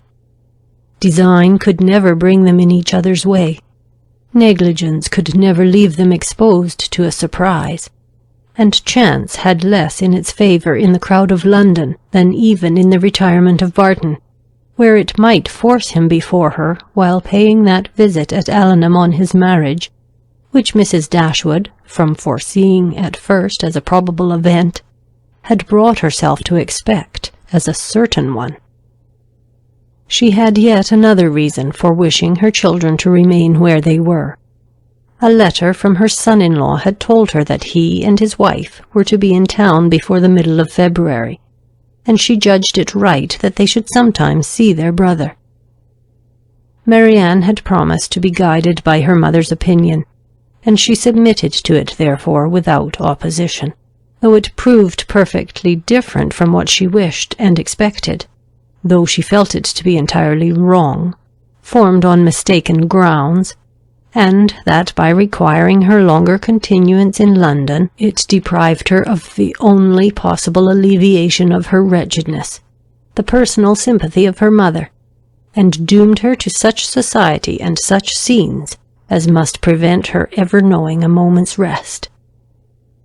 But it was a matter of great consolation to her, that what brought evil to herself would bring good to her sister, and Elinor, on the other hand, suspecting that it would not be in her power to avoid Edward entirely, comforted herself by thinking that, though their longer stay would therefore militate against her own happiness, it would be better for Marianne than an immediate return into Devonshire. Her carefulness in guarding her sister from ever hearing Willoughby's name mentioned was not thrown away. Marianne, though without knowing it herself, reaped all its advantage, for neither Mrs. Jennings, nor Sir John, nor even Mrs. Palmer herself, ever spoke of him before her. Elinor wished that the same forbearance could have extended towards herself, but that was impossible, and she was obliged to listen day after day to the indignation of them all. Sir John could not have thought it possible. A man of whom he had always such reason to think well. Such a good-natured fellow. He did not believe there was a bolder rider in England. It was an unaccountable business. He wished him at the devil with all his heart. He would not speak another word to him, meet him where he might, for all the world. No, not if it were to be by the side of Barton Covert, and they were kept watching for 2 hours together. Such a scoundrel of a fellow, such a deceitful dog. It was only the last time they met that he had offered him one of Folly's puppies, and this was the end of it. Mrs. Palmer, in her way, was equally angry. She was determined to drop his acquaintance immediately, and she was very thankful that she had never been acquainted with him at all. She wished with all her heart Combe Magna was not so near Cleveland, but it did not signify, for it was a great deal too far off to visit. She hated him so much that she was resolved never to mention his name again, and she should tell everybody she saw how good-for-nothing he was. The rest of Mrs. Palmer's sympathy was shown in procuring all the particulars in her power of the approaching marriage, and communicating them to Eleanor. She could soon tell at what coachmakers the new carriage was building, by what painter Mr. Willoughby's portrait was drawn, and at what warehouse Miss Grey's clothes might be seen. The calm and polite unconcern of Lady Middleton on the occasion was a happy relief to Eleanor's spirits, oppressed as they often were by the clamorous kindness of the others.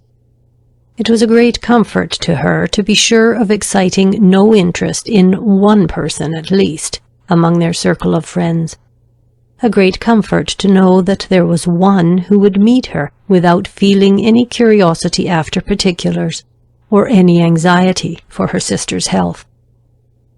Every qualification is raised at times by the circumstances of the moment to more than its real value, and she was sometimes worried down by officious condolence to rate good breeding as more indispensable to comfort than good nature.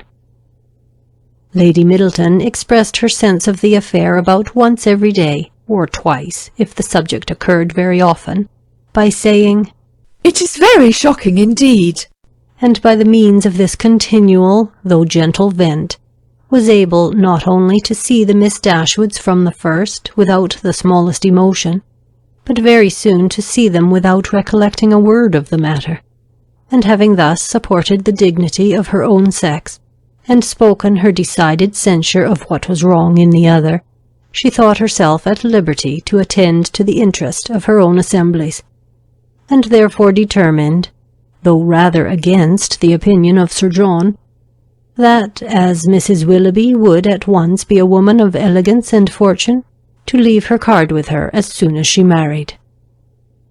Colonel Brandon's delicate, unobtrusive inquiries were never unwelcome to Miss Dashwood.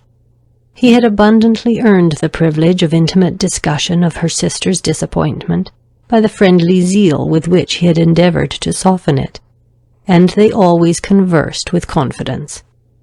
His chief reward for the painful exertion of disclosing past sorrows and present humiliations was given in the pitying eye with which Marianne sometimes observed him, and the gentleness of her voice whenever, though it did not often happen, she was obliged, or could oblige herself, to speak to him.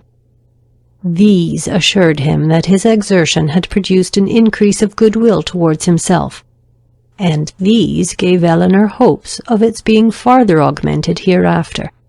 But Mrs. Jennings, who knew nothing of all this, who knew only that the Colonel continued as grave as ever, and that she could neither prevail on him to make the offer himself, nor commission her to make it for him, began, at the end of 2 days, to think that, instead of midsummer, they would not be married till Michaelmas, and by the end of a week that it would not be a match at all.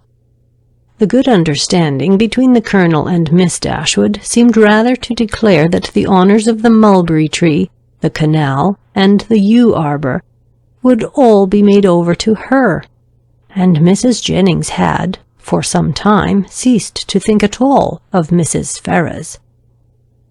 Early in February, within a fortnight from the receipt of Willoughby's letter, Eleanor had the painful office of informing her sister that he was married. She had taken care to have the intelligence conveyed to herself as soon as it was known that the ceremony was over, as she was desirous that Marianne should not receive the first notice of it from the public papers, which she saw her eagerly examining every morning. She received the news with resolute composure, made no observation on it, and at first shed no tears. But after a short time they would burst out, and for the rest of the day she was in a state hardly less pitiable than when she first learnt to expect the event.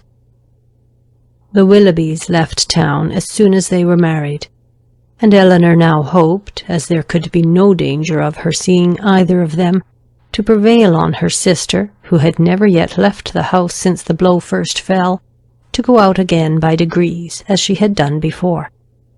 About this time the two Miss Steeles, lately arrived at their cousin's house in Bartlett's Buildings, Holborn, presented themselves again before their more grand relations in Conduit and Berkeley Streets, and were welcomed by them all with great cordiality. Eleanor only was sorry to see them. Their presence always gave her pain, and she hardly knew how to make a very gracious return to the overpowering delight of Lucy in finding her still in town. I should have been quite disappointed if I had not found you here still, said she repeatedly, with a strong emphasis on the word. But I always thought I should. I was almost sure you would not leave London yet a while, though you told me, you know, at Barton, that you should not stay above a month. But I thought at the time that you would most likely change your mind when it came to the point. It would have been such a great pity to have went away before your brother and sister came, and now to be sure you will be in no hurry to be gone. I am amazingly glad you did not keep to your word. Eleanor perfectly understood her, and was forced to use all her self-command to make it appear that she did not. Well, my dear, said Mrs. Jennings. And how did you travel? Not in the stage, I assure you, replied Miss Steele with quick exultation. We came post all the way, and had a very smart beau to attend us. Dr. Davies was coming to town, and so we thought we'd join him in a post-chaise, and he behaved very genteelly, and paid 10 or 12 shillings more than we did. Oh, cried Mrs. Jennings. Very pretty indeed, and the doctor is a single man, I warrant you. There now, said Miss Steele, affectedly simpering. Everybody laughs at me so about the doctor, and I cannot think why. My cousins say they are sure I have made a conquest, but for my part, I declare, I never think about him from one hour's end to another. Lord, here comes your beau, Nancy, my cousin said t'other day, when she saw him crossing the street to the house. My beau indeed, said I cannot think who you mean. The doctor is no beau of mine. Ay, that is very pretty talking, but it won't do. The doctor is the man, I see. No, indeed, replied her cousin with affected earnestness. And I beg you will contradict it if you ever hear it talked of. Mrs. Jennings directly gave her the gratifying assurance that she certainly would not, and Miss Steele was made completely happy. I suppose you will go and stay with your brother and sister, Miss Dashwood, when they come to town? Said Lucy, returning after a cessation of hostile hints to the charge. No, I do not think we shall. Oh, yes, I dare say you will. Eleanor would not humour her by farther opposition. What a charming thing it is that Mrs. Dashwood can spare you both for so long a time together. Long a time, indeed, interposed Mrs. Jennings. Why, their visit is but just begun. Lucy was silenced. I am sorry we cannot see your sister, Miss Dashwood, said Miss Steele. I am sorry she is not well. For Marianne had left the room on their arrival. You are very good. My sister will be equally sorry to miss the pleasure of seeing you, but she has been very much plagued lately with nervous headaches, which make her unfit for company or conversation. Oh dear, that is a great pity. But such old friends as Lucy and me, I think she might see us, and I am sure we would not speak a word. Eleanor, with great civility, declined the proposal. Her sister was perhaps laid down upon the bed, or in her dressing-gown, and therefore not able to come to them. Oh, if that's all, cried Miss Steele, we can just as well go and see her. Eleanor began to find this impertinence too much for her temper, but she was saved the trouble of checking it by Lucy's sharp reprimand, which now, as on many occasions, though it did not give much sweetness to the manners of one sister, was of advantage in governing those of the other. Chapter 33. After some opposition, Marianne yielded to her sister's entreaties, and consented to go out with her and Mrs. Jennings one morning for half an hour. She expressly conditioned, however, for paying no visits, and would do no more than accompany them to Gray's in Sackville Street, where Eleanor was carrying on a negotiation for the exchange of a few old-fashioned jewels of her mother. When they stopped at the door, Mrs. Jennings recollected that there was a lady at the other end of the street on whom she ought to call, and as she had no business at Gray's, it was resolved that while her young friends transacted theirs, she should pay her visit and return for them. On ascending the stairs, the Miss Dashwoods found so many people before them in the room that there was not a person at liberty to tend to their orders, and they were obliged to wait. All that could be done was to sit down at that end of the counter which seemed to promise the quickest succession. One gentleman only was standing there, and it is probable that Eleanor was not without hope of exciting his politeness to a quicker despatch. But the correctness of his eye and the delicacy of his taste proved to be beyond his politeness. He was giving orders for a toothpick case for himself, and till its size, shape, and ornaments were determined, all of which, after examining and debating for a quarter of an hour over every toothpick case in the shop, were finally arranged by his own inventive fancy, he had no leisure to bestow any other attention on the two ladies than what was comprised in 3 or 4 very broad stares, a kind of notice which served to imprint on Eleanor the remembrance of a person and face, of strong, natural, sterling insignificance, though adorned in the first style of fashion. Marianne was spared from the troublesome feeling of contempt and resentment on this impertinent examination of their features, and on the puppyism of his manner in deciding on all the different horrors of the different toothpick cases presented to his inspection, by remaining unconscious of it all. For she was as well able to collect her thoughts within herself, and be as ignorant of what was passing around her, in Mr. Gray's shop as in her own bedroom. At last the affair was decided.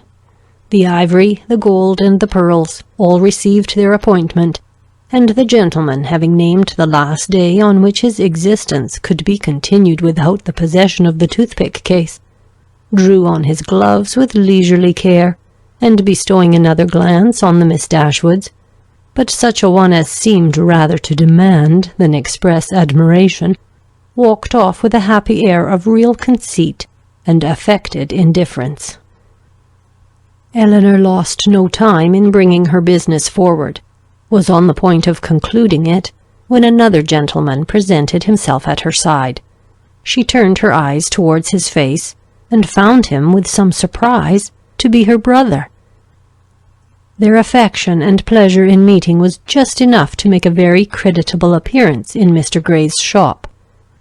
John Dashwood was really far from being sorry to see his sisters again. It rather gave them satisfaction, and his inquiries after their mother were respectful and attentive. Eleanor found that he and Fanny had been in town 2 days. "I wished very much to call upon you yesterday," said he, "but it was impossible, for we were obliged to take Harry to see the wild beasts at Exeter Exchange, and we spent the rest of the day with Mrs. Ferrars. Harry was vastly pleased. This morning I had fully intended to call on you, if I could possibly find a spare half-hour, but one has always so much to do on first coming to town. I am come here to bespeak Fanny a seal, but tomorrow I think I shall certainly be able to call in Berkeley Street, and be introduced to your friend Mrs. Jennings. I understand she is a woman of very good fortune. And the Middletons, too, you must introduce me to them. As my mother-in-law's relations, I shall be happy to show them every respect. They are excellent neighbours to you in the country, I understand." Excellent indeed. Their attention to our comfort, their friendliness in every particular, is more than I can express.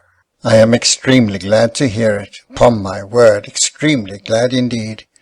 But so it ought to be. They are people of large fortune, and they are related to you, and every civility and accommodation that can serve to make your situation pleasant might be reasonably expected. And so you are most comfortably settled in your little cottage, and want for nothing. Edward brought us a most charming account of the place, the most complete thing of its kind, he said, that ever was, and you all seem to enjoy it beyond anything. It was a great satisfaction to us to hear it, I assure you. Eleanor did feel a little ashamed of her brother, and was not sorry to be spared the necessity of answering him by the arrival of Mrs. Jennings's servant, who came to tell her that his mistress waited for them at the door. Mr. Dashwood attended them downstairs, was introduced to Mrs. Jennings at the door of her carriage, and repeating his hope of being able to call on them the next day, took leave. His visit was duly paid. He came with a pretence at an apology from their sister-in-law for not coming too.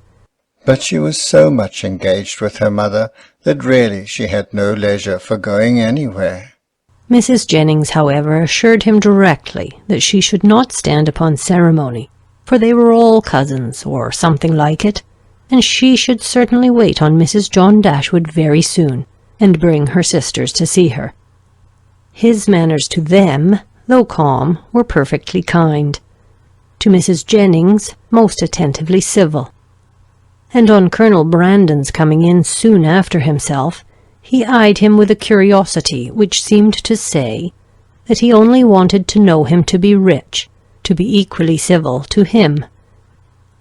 After staying with them half an hour, he asked Eleanor to walk with him to Conduit Street, and introduce him to Sir John and Lady Middleton. The weather was remarkably fine, and she readily consented. As soon as they were out of the house, his inquiries began. Who is Colonel Brandon? Is he a man of fortune? Yes, he has very good property in Dorsetshire. I'm glad of it. He seems a most gentlemanlike man, and I think, Eleanor, I may congratulate you on the prospect of a very respectable establishment in life. Me, brother? What do you mean?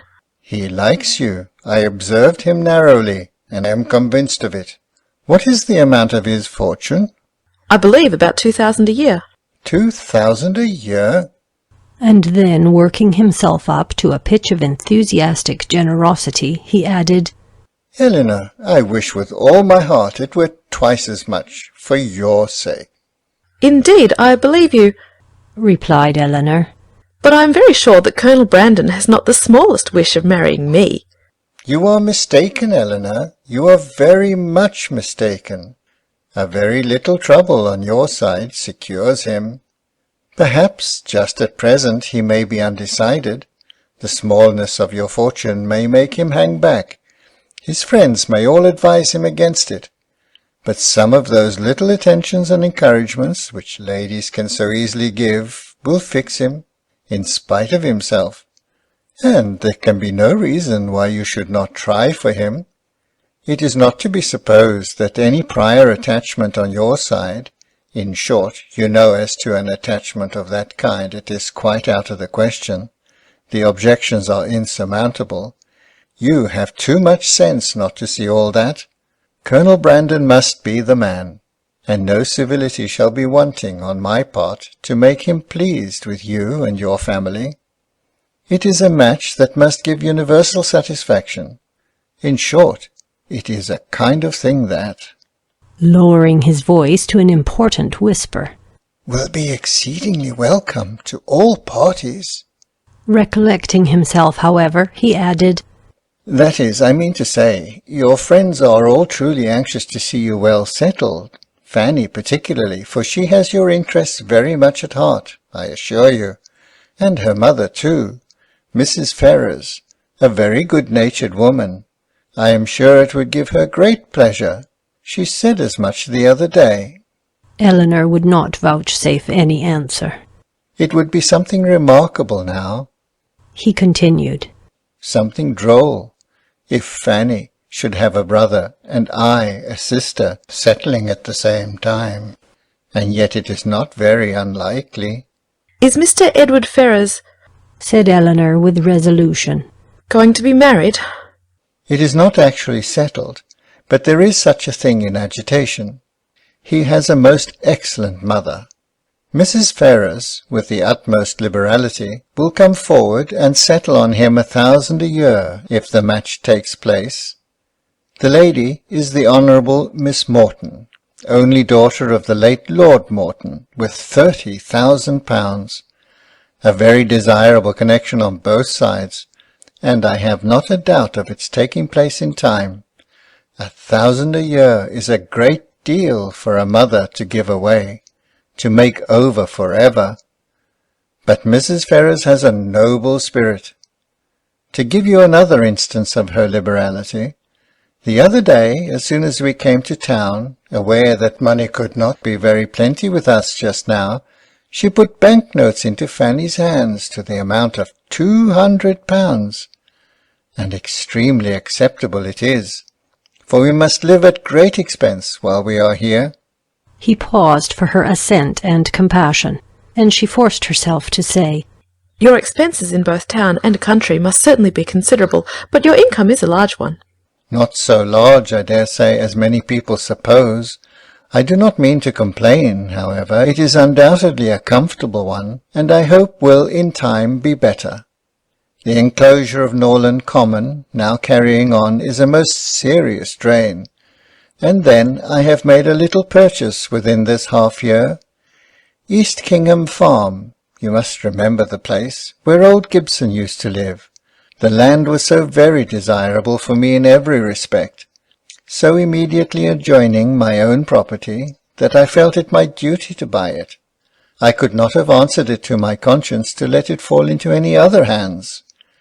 A man must pay for his convenience, and it has cost me a vast deal of money.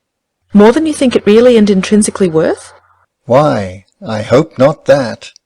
I might have sold it again the next day for more than I gave, but with regard to the purchase money, I might have been very unfortunate indeed, for the stocks were at that time so low that if I had not happened to have the necessary sum in my banker's hands, I must have sold out to very great loss. Eleanor could only smile. Other great and inevitable expenses too we have had on first coming to Norland. Our respected father, as you well know, bequeathed all the Stanhill effects that remained at Norland, and very valuable they were, to your mother. Far be it from me to repine at his doing so. He had an undoubted right to dispose of his own property as he chose. But, in consequence of it, we have been obliged to make large purchases of linen, china, etc., to supply the place of what was taken away. You may guess, after all these expenses, how very far we must be from being rich, and how acceptable Mrs. Ferrars's kindness is. Certainly, said Eleanor. And assisted by her liberality, I hope you may yet live to be in easy circumstances. Another year or two may do much towards it, he gravely replied. But however, there is still a great deal to be done. There is not a stone laid of Fanny's greenhouse, and nothing but the plan of the flower garden marked out. Where is the greenhouse to be? Upon the knoll behind the house. The old walnut trees are all come down to make room for it. It will be a very fine object from many parts of the park, and the flower garden will slope down just before it and be exceedingly pretty. We have cleared away all the old thorns that grew in patches over the brow. Eleanor kept her concern and her censure to herself, and was very thankful that Marianne was not present to share the provocation. Having now said enough to make his poverty clear, and to do away the necessity of buying a pair of earrings for each of his sisters in his next visit at Gray's, his thoughts took a cheerfuller turn, and he began to congratulate Eleanor on having such a friend as Mrs. Jennings. She seems a most valuable woman indeed. Her house, her style of living, all bespeak an exceeding good income, and it is an acquaintance that has not only been of great use to you hitherto, but in the end may prove materially advantageous. Her inviting you to town is certainly a vast thing in your favour, and indeed it speaks altogether so great a regard for you that in all probability when she dies you will not be forgotten. She must have a great deal to leave. Nothing at all, I should rather suppose, for she has only her jointure, which will descend to her children. But it is not to be imagined that she lives up to her income. Few people of common prudence will do that, and whatever she saves, she will be able to dispose of. And do you not think it more likely that she should leave it to her daughters than to us? Her daughters are both exceedingly well married, and therefore I cannot perceive the necessity of her remembering them further. Whereas, in my opinion, by her taking so much notice of you, and treating you in this kind of way, she has given you a sort of claim on her future consideration, which a conscientious woman would not disregard. Nothing can be kinder than her behaviour, and she can hardly do all this without being aware of the expectation it raises. But she raises none in those most concerned. Indeed, brother, your anxiety for our welfare and prosperity carries you too far. Why, to be sure, said he, seeming to recollect himself, people have very little in their power. But, my dear Eleanor, what is the matter with Marianne? She looks very unwell, has lost her colour, and is grown quite thin. Is she ill? She is not well. She has had a nervous complaint on her for several weeks. I am sorry for that. At her time of life, anything of an illness destroys the bloom forever. Hers has been a very short one. She was as handsome a girl last September as I ever saw, and as likely to attract the man. There was something in her style of beauty to please them particularly. I remember Fanny used to say that she would marry sooner and better than you did, not but what she is exceedingly fond of you, but so it happened to strike her. She will be mistaken, however. I question whether Marianne now will marry a man worth more than 500 or 600 a year at the utmost, and I am very much deceived if you do not do better. Dorsetshire. I know very little of Dorsetshire, but my dear Eleanor, I shall be exceedingly glad to know more of it, and I think I can answer for your having Fanny and myself among the earliest and best pleased of your visitors. Eleanor tried very seriously to convince him that there was no likelihood of her marrying Colonel Brandon, but it was an expectation of too much pleasure to himself to be relinquished, and he was really resolved on seeking an intimacy with that gentleman, and promoting the marriage by every possible attention. He had just compunction enough for having done nothing for his sisters himself, to be exceedingly anxious that everybody else should do a great deal, and an offer from Colonel Brandon, or a legacy from Mrs. Jennings, was the easiest means of atoning for his own neglect. They were lucky enough to find Lady Middleton at home, and Sir John came in before their visit ended. Abundance of civilities passed on all sides. Sir John was ready to like anybody, and though Mr. Dashwood did not seem to know much about horses, he soon set him down as a very good-natured fellow, while Lady Middleton saw enough of fashion in his appearance to think his acquaintance worth having, and Mr. Dashwood went away delighted with both. I shall have a charming account to carry to Fanny, said he, as he walked back with his sister. Lady Middleton is really a most elegant woman. Such a woman as I am sure Fanny will be glad to know, and Mrs. Jennings too, an exceedingly well-behaved woman, though not so elegant as her daughter. Your sister need not have any scruple even of visiting her, which, to say the truth, has been a little the case, and very naturally, for we only knew that Mrs. Jennings was the widow of a man who had gotten all his money in a low way, and Fanny and Mrs. Ferrars were both strongly prepossessed that neither she nor her daughters were such kind of women as Fanny would like to associate with. but now I can carry her a most satisfactory account of both. Chapter 34. Mrs. John Dashwood had so much confidence in her husband's judgment that she waited the very next day both on Mrs. Jennings and her daughter, and her confidence was rewarded by finding even the former, even the woman with whom her sisters were staying, by no means unworthy of her notice. And as for Lady Middleton, she found her one of the most charming women in the world. Lady Middleton was equally pleased with Mrs. Dashwood. There was a kind of cold-hearted selfishness on both sides, which mutually attracted them, and they sympathized with each other in an insipid propriety of demeanour, and a general want of understanding. The same manners, however, which recommended Mrs. John Dashwood to the good opinion of Lady Middleton, did not suit the fancy of Mrs. Jennings, and to her she appeared nothing more than a little proud-looking woman of uncordial address, who met her husband's sisters without any affection, and almost without having anything to say to them, for of the quarter of an hour bestowed on Berkeley Street, she sat at least 7 minutes and a half in silence. Eleanor wanted very much to know, though she did not choose to ask, whether Edward was then in town. But nothing would have induced Fanny voluntarily to mention his name before her, till able to tell her that his marriage with Miss Morton was resolved on, or till her husband's expectations on Colonel Brandon were answered, because she believed them still so very much attached to each other, that they could not be too sedulously divided in word and deed on every occasion. The intelligence, however, which she would not give, soon flowed from another quarter. Lucy came very shortly to claim Eleanor's compassion on being unable to see Edward, though he had arrived in town with Mr. and Mrs. Dashwood. He dared not come to Bartlett's Buildings for fear of detection, and though their mutual impatience to meet was not to be told, they could do nothing at present but write.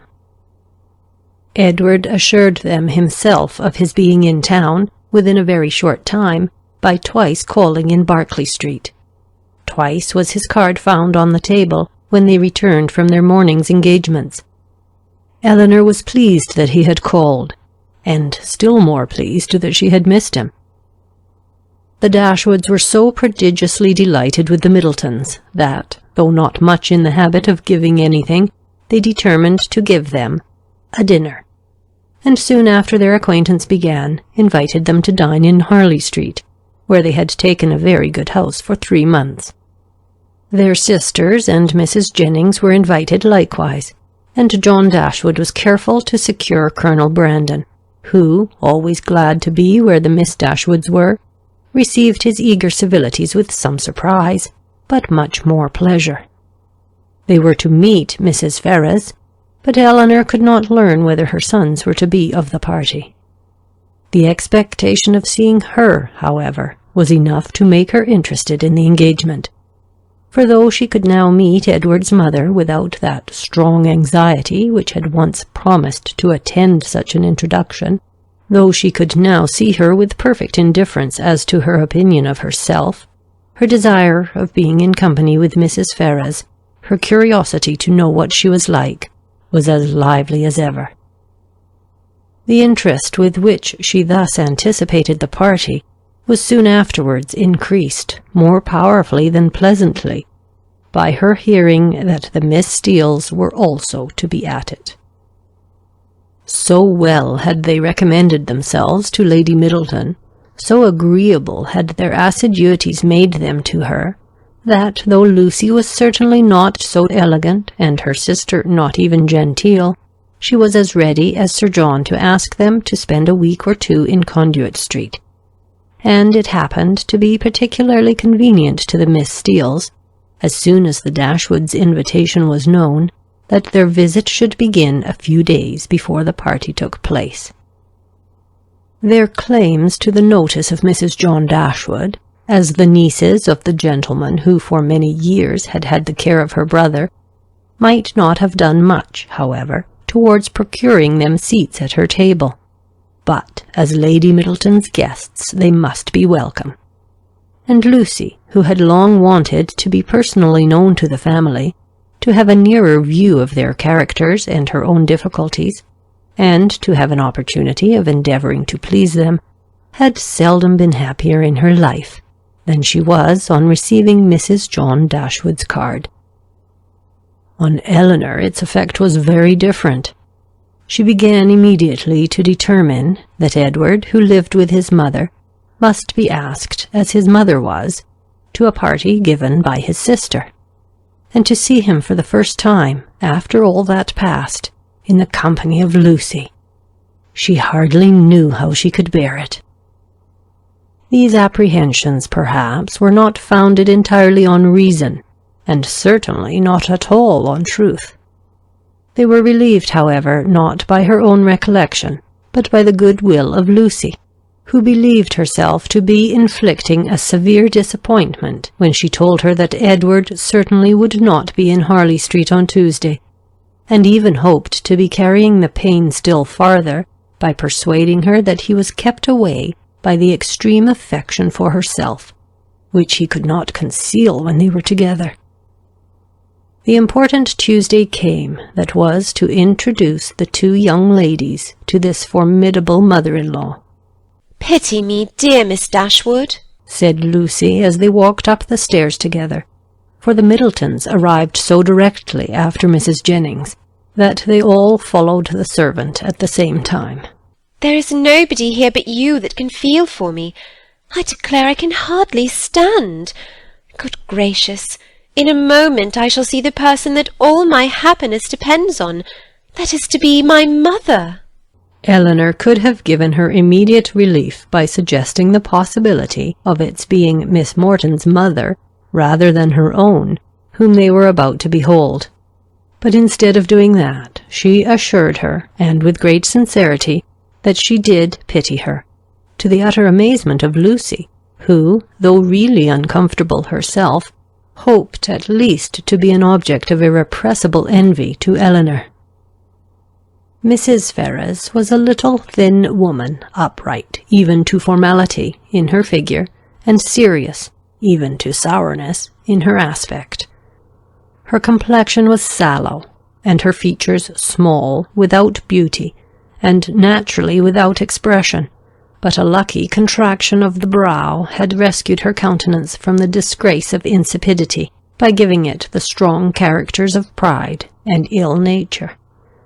She was not a woman of many words, for, unlike people in general, she proportioned them to the number of her ideas, and of the few syllables that did escape her, not one fell to the share of Miss Dashwood, whom she eyed with the spirited determination of disliking her at all events. Eleanor could not now be made unhappy by this behaviour. A few months ago it would have hurt her exceedingly, but it was not in Mrs. Ferrars's power to distress her by it now, and the difference of her manners to the Miss Steeles, a difference which seemed purposely made to humble her more, only amused her. She could not but smile to see the graciousness of both mother and daughter towards the very person, for Lucy was particularly distinguished, whom of all others, had they known as much as she did, they would have been most anxious to mortify, while she herself, who had comparatively no power to wound them, sat pointedly slighted by both. But while she smiled at a graciousness so misapplied, she could not reflect on the mean-spirited folly from which it sprung, nor observe the studied attentions with which the Miss Steeles courted its continuance, without thoroughly despising them all four. Lucy was all exultation on being so honourably distinguished, and Miss Steele wanted only to be teased about Dr. Davies, to be perfectly happy. The dinner was a grand one, the servants were numerous, and everything bespoke the mistress's inclination for show, and the master's ability to support it.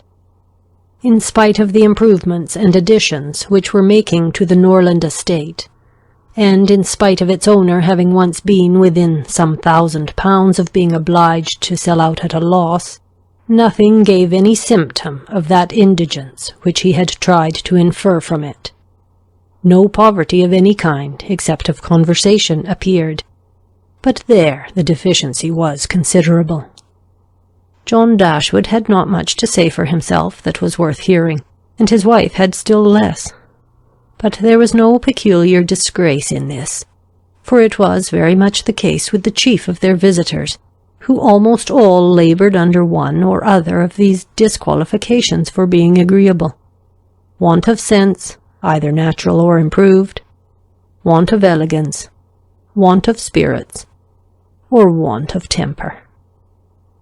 When the ladies withdrew to the drawing-room after dinner, this poverty was particularly evident, for the gentlemen had supplied the discourse with some variety, the variety of politics, enclosing land, and breaking horses. But then it was all over, and one subject only engaged the ladies till coffee came in, which was the comparative heights of Harry Dashwood and Lady Middleton's second son William, who were nearly of the same age. Had both the children been there, the affair might have been determined too easily by measuring them at once, but as Harry only was present, it was all conjectural assertion on both sides, and everybody had a right to be equally positive in their opinion, and to repeat it over and over again as often as they liked. The parties stood thus. The two mothers, though each really convinced that her own son was the tallest, politely decided in favour of the other. The two grandmothers, with not less partiality, but more sincerity, were equally earnest in support of their own descendant. Lucy, who was hardly less anxious to please one parent than the other, thought the boys were both remarkably tall for their age, and could not conceive that there could be the smallest difference in the world between them. And Miss Steele, with yet greater address, gave it as fast as she could in favour of each. Eleanor, having once delivered her opinion on William's side, by which she offended Mrs. Ferrars, and Fanny still more, did not see the necessity of enforcing it by any farther assertion. And Marianne, when called on for hers, offended them all by declaring that she had no opinion to give, as she had never thought about it. Before her removing from Norland, Eleanor had painted a very pretty pair of screens for her sister-in-law, which, being now just mounted and brought home, ornamented her present drawing-room, and these screens, catching the eye of John Dashwood on his following the other gentlemen into the room, were officiously handed by him to Colonel Brandon for his admiration. "These are done by my eldest sister," said he, "and you, as a man of taste, will, I dare say, be pleased with them. I do not know whether you have ever happened to see any of her performances before, but she is in general reckoned to draw extremely well."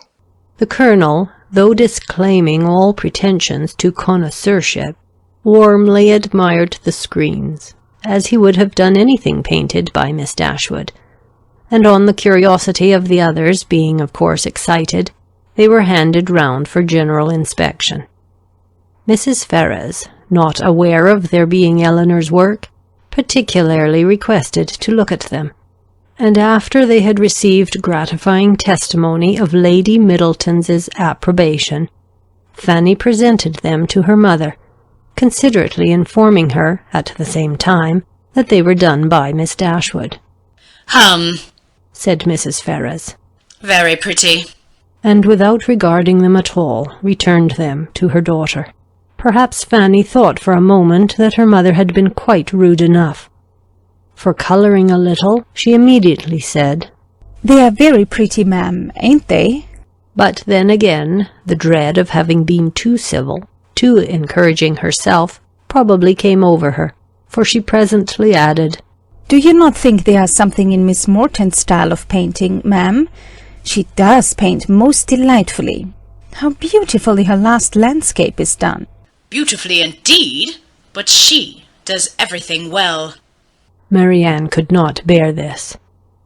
She was already greatly displeased with Mrs. Ferrars, and such ill-timed praise of another, at Eleanor's expense, though she had not any notion of what was principally meant by it, provoked her immediately to say with warmth, "This is admiration of a very particular kind. What is Miss Morton to us? Who knows or who cares for her? It is Eleanor of whom we think and speak." And so saying, she took the screens out of her sister-in-law's hands, to admire them herself as they ought to be admired. Mrs. Ferrars looked exceedingly angry, and drawing herself up more stiffly than ever, pronounced in retort this bitter philippic, Miss Morton is Lord Morton's daughter. Fanny looked very angry too, and her husband was all in a fright at his sister's audacity. Eleanor was much more hurt by Marianne's warmth than she had been by what produced it.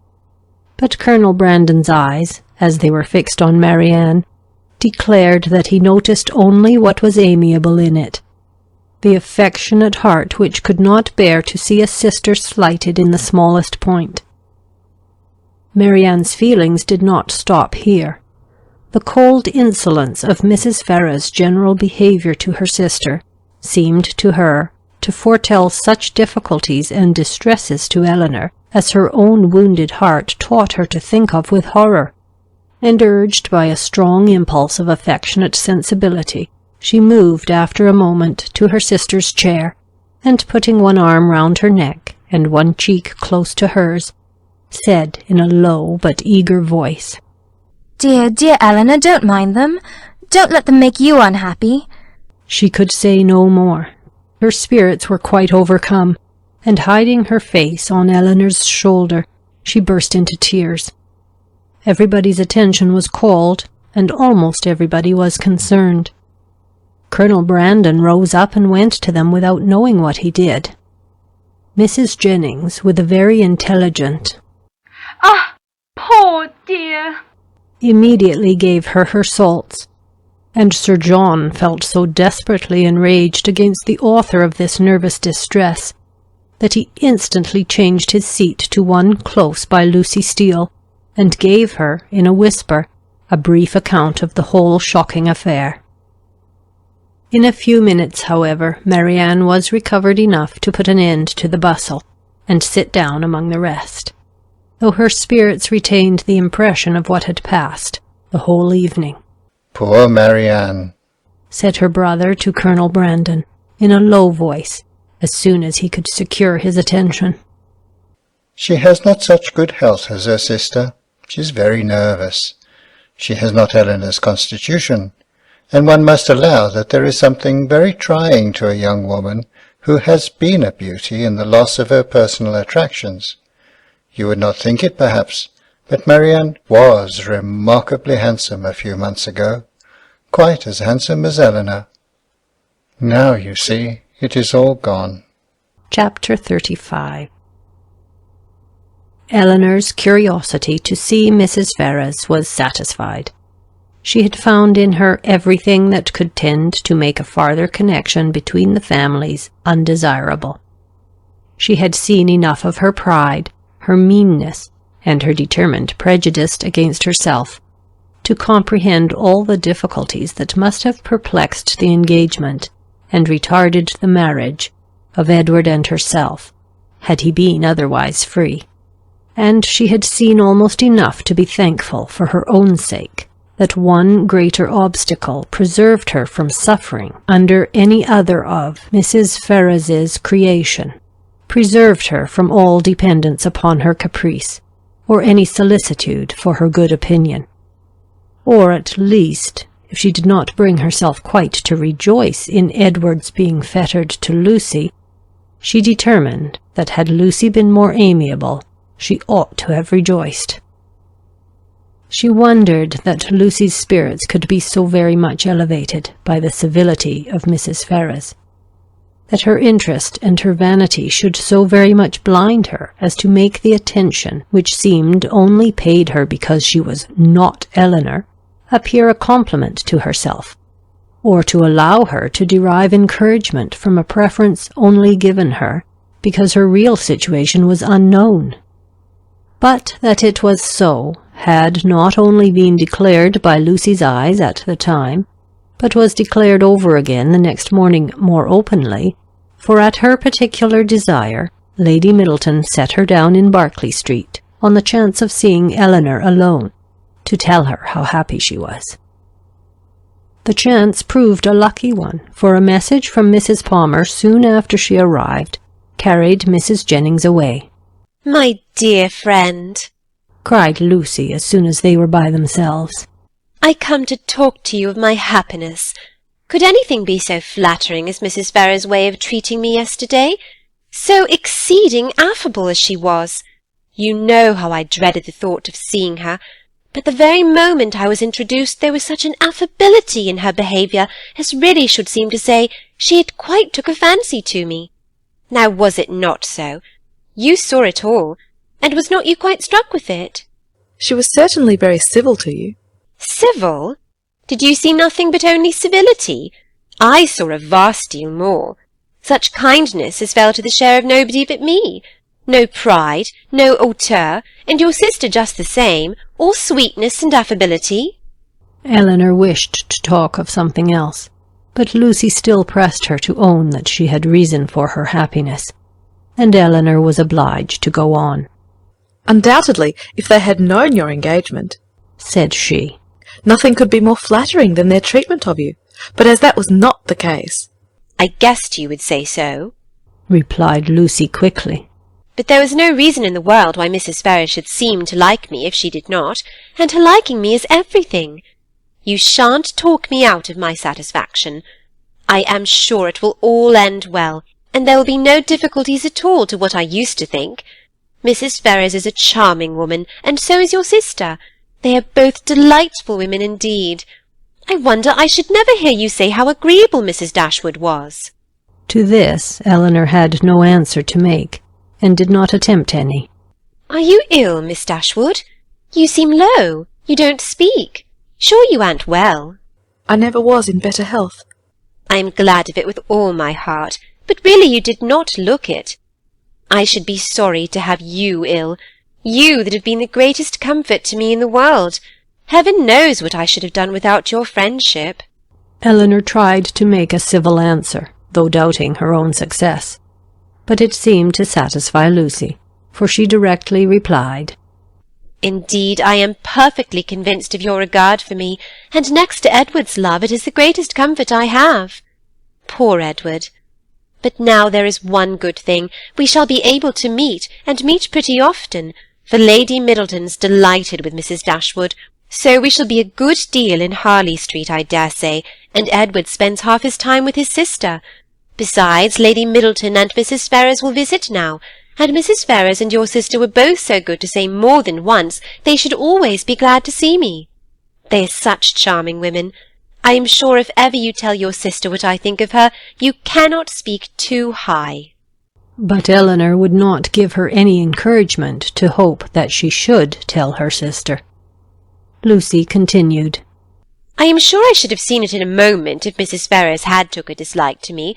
If she had only made me a formal curtsy, for instance, without saying a word, and never after had took any notice of me, and never looked at me in a pleasant way, you know what I mean. If I had been treated in that forbidding sort of a way, I should have gave it all up in despair. I could not have stood it. For where she does dislike, I know it is most violent." Eleanor was prevented from making any reply to this civil triumph by the doors being thrown open, the servants announcing Mr. Ferrars, and Edward's immediately walking in. It was a very awkward moment, and the countenance of each showed that it was so. They all looked exceedingly foolish, and Edward seemed to have as great an inclination to walk out of the room again as to advance farther into it. The very circumstance, in its unpleasantest form, which they would each have been most anxious to avoid, had fallen on them. They were not only all three together, but were together without the relief of any other person. The ladies recovered themselves first. It was not Lucy's business to put herself forward, and the appearance of secrecy must still be kept up. She could therefore only look her tenderness, and after slightly addressing him, said no more. But Eleanor had more to do, and so anxious was she, for his sake and her own, to do it well, that she forced herself, after a moment's recollection, to welcome him, with a look and manner that were almost easy and almost open. And another struggle, another effort still improved them. She would not allow the presence of Lucy, nor the consciousness of some injustice towards herself, to deter her from saying that she was happy to see him, and that she had very much regretted being from home when he called before in Berkeley Street. She would not be frightened from paying him those attentions which, as a friend and almost a relation, were his due, by the observant eyes of Lucy, though she soon perceived them to be narrowly watching her. Her manners gave some reassurance to Edward, and he had courage enough to sit down. But his embarrassment still exceeded that of the ladies in a proportion which the case rendered reasonable, though his sex might make it rare, for his heart had not the indifference of Lucy's, nor could his conscience have quite the ease of Eleanor's. Lucy, with a demure and settled air, seemed determined to make no contribution to the comfort of the others, and would not say a word, and almost everything that was said proceeded from Eleanor, who was obliged to volunteer all the information about her mother's health, their coming to town, etc., which Edward ought to have inquired about, but never did. Her exertions did not stop here, for she soon afterwards felt herself so heroically disposed as to determine, under pretence of fetching Marianne, to leave the others by themselves, and she really did it, and that in the handsomest manner, for she loitered away several minutes on the landing-place, with the most high-minded fortitude, before she went to her sister. When that was once done, however, it was time for the raptures of Edward to cease, for Marianne's joy hurried her into the drawing-room immediately. Her pleasure in seeing him was like every other of her feelings, strong in itself and strongly spoken. She met him with a hand that would be taken, and a voice that expressed the affection of a sister. "Dear Edward," she cried, "this is a moment of great happiness. This would almost make amends for everything." Edward tried to return her kindness as it deserved, but before such witnesses he dared not say half what he really felt. Again they all sat down, and for a moment or two all were silent, while Marianne was looking with the most speaking tenderness, sometimes at Edward and sometimes at Eleanor, regretting only that their delight in each other should be checked by Lucy's unwelcome presence. Edward was the first to speak, and it was to notice Marianne's altered looks, and express his fear of her not finding London agree with her. "Oh, don't think of me," she replied with spirited earnestness, though her eyes were filled with tears as she spoke. "Don't think of my health. Eleanor is well, you see. That must be enough for us both." This remark was not calculated to make Edward or Eleanor more easy, nor to conciliate the goodwill of Lucy, who looked up at Marianne with no very benignant expression. "Do you like London?" said Edward, willing to say anything that might introduce another subject. "Not at all. I expected much pleasure in it, but I have found none. The sight of you, Edward, is the only comfort it has afforded, and thank heaven, you are what you always were." She paused. No one spoke. "I think, Eleanor," she presently added, "we must employ Edward to take care of us in our return to Barton.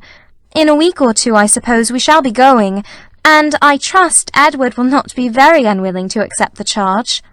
Poor Edward muttered something, but what it was nobody knew, not even himself. But Marianne, who saw his agitation, and could easily trace it to whatever cause best pleased herself, was perfectly satisfied, and soon talked of something else. "We spent such a day, Edward, in Harley Street yesterday. So dull, so wretchedly dull. But I have much to say to you on that head which cannot be said now." And with this admirable discretion did she defer the assurance of her finding their mutual relatives more disagreeable than ever, and of her being particularly disgusted with his mother, till they were more in private. But why were you not there, Edward? Why did you not come? I was engaged elsewhere. Engaged? But what was that, when such friends were to be met? Perhaps, Miss Marianne, cried Lucy, eager to take some revenge on her. You think young men never stand upon engagements if they have no mind to keep them, little as well as great.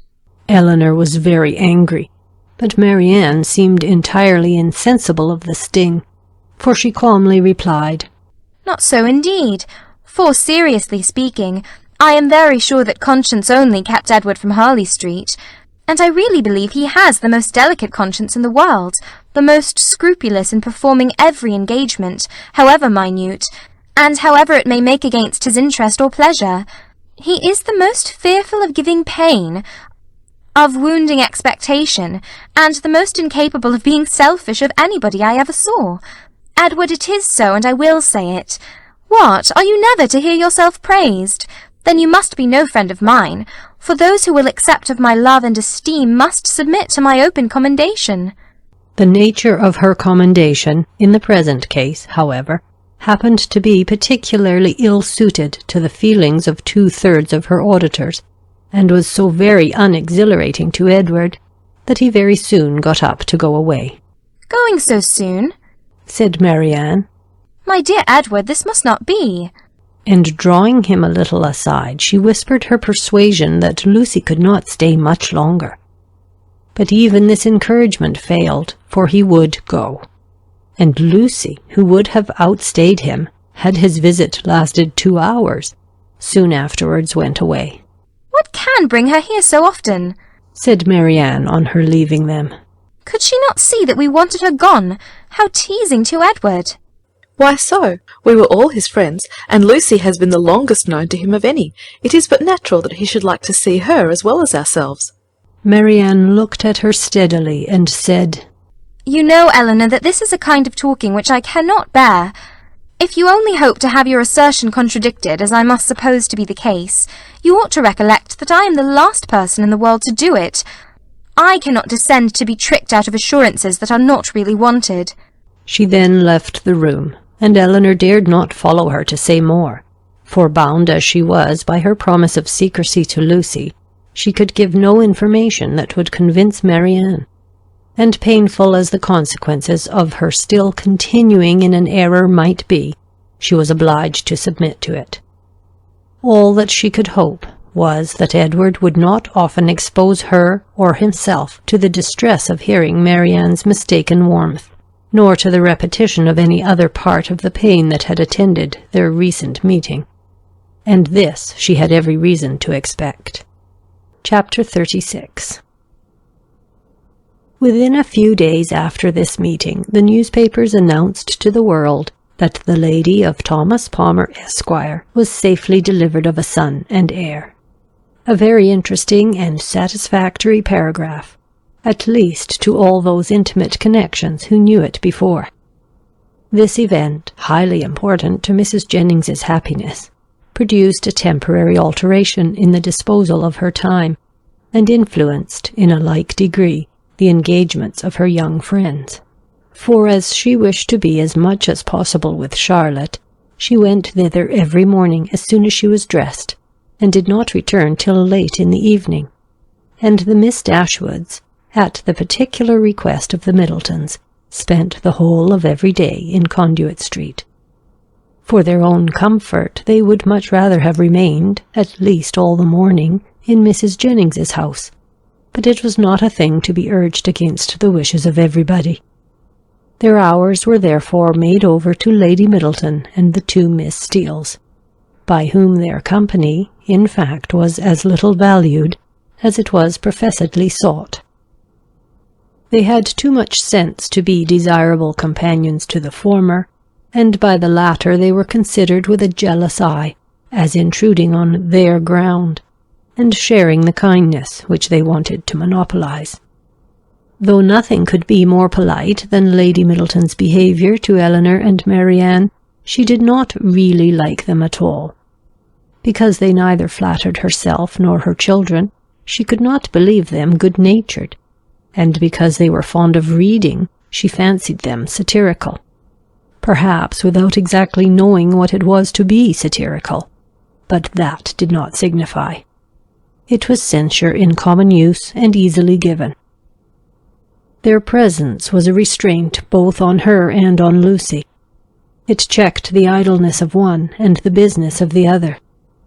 Lady Middleton was ashamed of doing nothing before them, and the flattery which Lucy was proud to think of and administer at other times, she feared they would despise her for offering. Miss Steele was the least discomposed of the three by their presence, and it was in their power to reconcile her to it entirely. Would either of them only have given her a full and minute account of the whole affair between Marianne and Mr. Willoughby, she would have thought herself amply rewarded for the sacrifice of the best place by the fire after dinner, which their arrival occasioned. But this conciliation was not granted, for though she often threw out expressions of pity for her sister to Eleanor, and more than once dropped a reflection on the inconstancy of beaux before Marianne, no effect was produced but a look of indifference from the former, or disgust in the latter. An effort even yet lighter might have made her their friend. Would they only have laughed at her about the doctor? But so little were they, any more than the others, inclined to oblige her, that if Sir John dined from home, she might spend a whole day without hearing any other raillery on the subject than what she was kind enough to bestow on herself. All these jealousies and discontents, however, were so totally unsuspected by Mrs. Jennings, that she thought it a delightful thing for the girls to be together, and generally congratulated her young friends every night on having escaped the company of a stupid old woman so long. She joined them sometimes at Sir John's, sometimes at her own house, but wherever it was, she always came in excellent spirits, full of delight and importance, attributing Charlotte's well-doing to her own care, and ready to give so exact, so minute a detail of her situation, as only Miss Steele had curiosity enough to desire. One thing did disturb her, and of that she made her daily complaint. Mr. Palmer maintained the common but unfatherly opinion among his sex of all infants being alike, and though she could plainly perceive, at different times, the most striking resemblance between this baby and every one of his relations on both sides, there was no convincing his father of it, no persuading him to believe that it was not exactly like every other baby of the same age, nor could he even be brought to acknowledge the simple proposition of its being the finest child in the world. I come now to the relation of a misfortune, which about this time befell Mrs. John Dashwood. It so happened that while her two sisters with Mrs. Jennings were first calling on her in Harley Street, another of her acquaintance had dropped in, a circumstance in itself not apparently likely to produce evil to her. But while the imaginations of other people will carry them away to form wrong judgments of our conduct, and to decide on it by slight appearances, one's happiness must in some measure be always at the mercy of chance. In the present instance, this last arrived lady allowed her fancy to so far outrun truth and probability, that on merely hearing the name of the Miss Dashwoods, and understanding them to be Mr. Dashwood's sisters, she immediately concluded them to be staying in Harley Street, and this misconstruction produced within a day or two afterwards cards of invitation for them, as well as for their brother and sister, to a small musical party at her house, the consequence of which was that Mrs. John Dashwood was obliged to submit not only to the exceedingly great inconvenience of sending her carriage for the Miss Dashwoods, but, what was still worse, must be subject to all the unpleasantness of appearing to treat them with attention. And who could tell that they might not expect to go out with her a second time? The power of disappointing them, it was true, must always be hers, but that was not enough. For when people are determined on a mode of conduct which they know to be wrong, they feel injured by the expectation of anything better from them.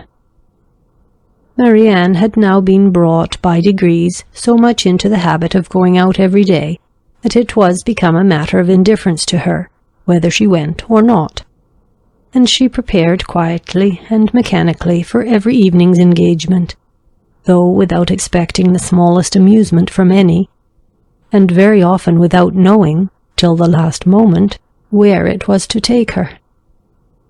To her dress and appearance she was grown so perfectly indifferent as not to bestow half the consideration on it during the whole of her toilette which it received from Miss Steele in the first 5 minutes of their being together, when it was finished.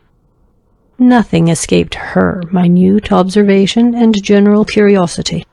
She saw everything, and asked everything, was never easy till she knew the price of every part of Marianne's dress, could have guessed the number of her gowns altogether with better judgment than Marianne herself, and was not without hopes of finding out before they parted how much her washing cost per week, and how much she had every year to spend upon herself.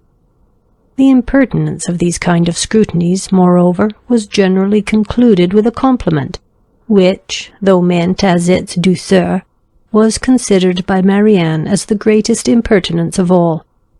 For after undergoing an examination into the value and make of her gown, the colour of her shoes, and the arrangement of her hair, she was almost sure of being told that upon her word she looked vastly smart, and she dared to say she would make a great many conquests.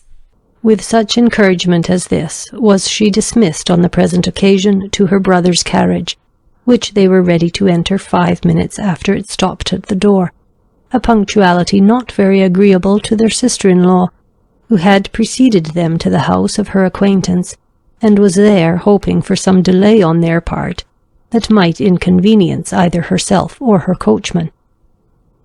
The events of this evening were not very remarkable.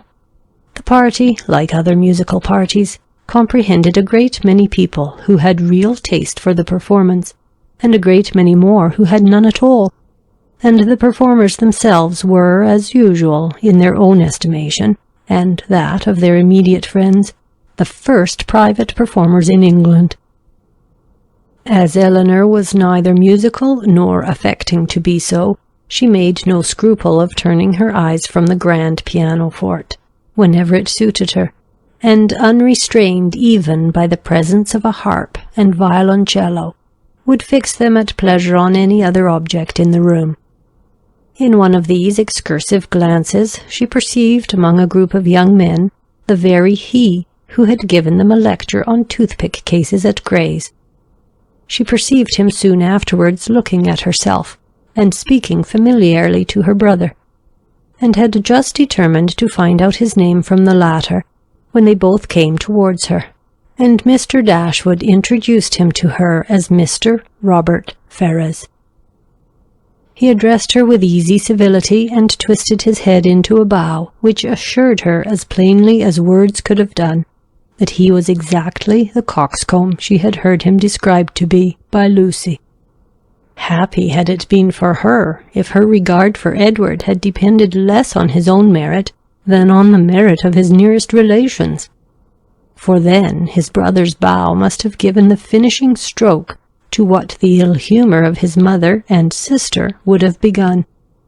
But while she wondered at the difference of the two young men, she did not find that the emptiness of conceit of the one put her out of all charity with the modesty and worth of the other. Why they were different, Robert exclaimed to her himself in the course of a quarter of an hour's conversation. For, talking of his brother, and lamenting the extreme gaucherie which he really believed kept him from mixing in proper society, he candidly and generously attributed it much less to any natural deficiency than to the misfortune of a private education, while he himself, though probably without any material superiority by nature, merely from the advantage of a public school, was as well fitted to mix in the world as any other man. Upon my soul, he added, I believe it is nothing more, and so I often tell my mother, when she is grieving about it. My dear madam, I always say to her, you must make yourself easy. The evil is now irremediable, and it has been entirely your own doing. Why would you be persuaded by my uncle, Sir Robert, against your own judgment, to place Edward under private tuition at the most critical time of his life? If you had only sent him to Westminster as well as myself, instead of sending him to Mr. Pratt's, all this would have been prevented. This is the way in which I always consider the matter, and my mother is perfectly convinced of her error. Eleanor would not oppose his opinion, because whatever might be her general estimation of the advantage of a public school, she could not think of Edward's abode in Mr. Pratt's family with any satisfaction. You reside in Devonshire, I think, was his next observation. In a cottage near Dawlish. Eleanor set him right as to its situation, and it seemed rather surprising to him that anybody could live in Devonshire without living near Dawlish. He bestowed his hearty approbation, however, on their species of house. For my own part, said he, I am excessively fond of a cottage. There is always so much comfort, so much elegance about them, and I protest, if I had any money to spare, I should buy a little land and build one myself, within a short distance of London, where I might drive myself down at any time, and collect a few friends about me, and be happy. I advise everybody who is going to build a cottage. My friend Lord Courtland came to me the other day on purpose to ask my advice, and laid before me 3 different plans of bonomies. I was to decide on the best of them. My dear Courtland, said I, immediately throwing them all into the fire, do not adopt either of them, but by all means build a cottage. And that, I fancy, will be the end of it. Some people imagine that there can be no accommodations, no space in a cottage, but this is all a mistake. I was last month at my friend Elliot's, near Dartford. Lady Elliot wished to give a dance. But how can it be done? Said she. My dear Ferrars, do tell me how it is to be managed. There is not a room in this cottage that will hold 10 couple, and where can the supper be? I immediately saw that there could be no difficulty in it, so I said, My dear Lady Elliot, do not be uneasy. The dining parlour will admit 18 couple with ease. Card tables may be placed in the drawing-room. The library may be opened for tea and other refreshments, and let the supper be set out in the saloon. Lady Elliot was delighted with the thought. We measured the dining-room, and found it would hold exactly 18 couple, and the affair was arranged precisely after my plan. So that, in fact, you see, if people do but know how to set about it, every comfort may be as well enjoyed in a cottage as in the most spacious dwelling. Eleanor agreed to it all, for she did not think he deserved the compliment of rational opposition. As John Dashwood had no more pleasure in music than his eldest sister, his mind was equally at liberty to fix on anything else, and a thought struck him during the evening, which he communicated to his wife, for her approbation, when they got home. The consideration of Mrs. Dennison's mistake, in supposing his sisters their guests, had suggested the propriety of their being really invited to become such, while Mrs. Jennings's engagements kept her from home.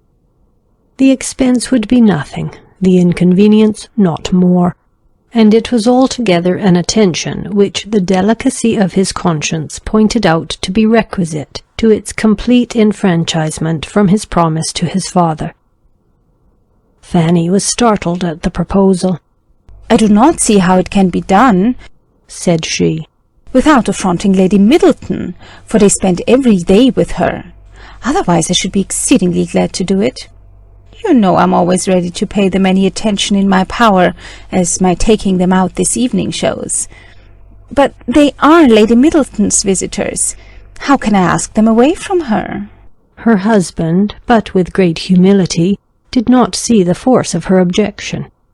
They had already spent a week in this manner in Conduit Street, and Lady Middleton could not be displeased at their giving the same number of days to such near relations. Fanny paused a moment, and then, with fresh vigour, said, My love, I would ask them with all my heart if it was in my power. But I had just settled within myself to ask the Miss Steeles to spend a few days with us. They are very well behaved, good kind of girls, and I think the attention is due to them, as their uncle did so very well by Edward. We can ask your sisters some other year, you know, but the Miss Steeles may not be in town any more. I am sure you will like them. Indeed, you do like them, you know, very much already, and so does my mother. And they are such favourites with Harry." Mr. Dashwood was convinced. He saw the necessity of inviting the Miss Steeles immediately, and his conscience was pacified by the resolution of inviting his sisters another year. At the same time, however, slyly suspecting that another year would make the invitation needless, by bringing Elinor to town as Colonel Brandon's wife, and Marianne as their visitor. Fanny, rejoicing in her escape, and proud of the ready wit that had procured it, wrote the next morning to Lucy to request her company and her sister's for some days in Harley Street, as soon as Lady Middleton could spare them. This was enough to make Lucy really and reasonably happy. Mrs. Dashwood seemed actually working for her, herself, cherishing all her hopes and promoting all her views. Such an opportunity of being with Edward and his family was, above all things, the most material to her interest, and such an invitation the most gratifying to her feelings. It was an advantage that could not be too gratefully acknowledged, nor too speedily made use of, and the visit to Lady Middleton, which had not before had any precise limits, was instantly discovered to have been always meant to end in 2 days' time.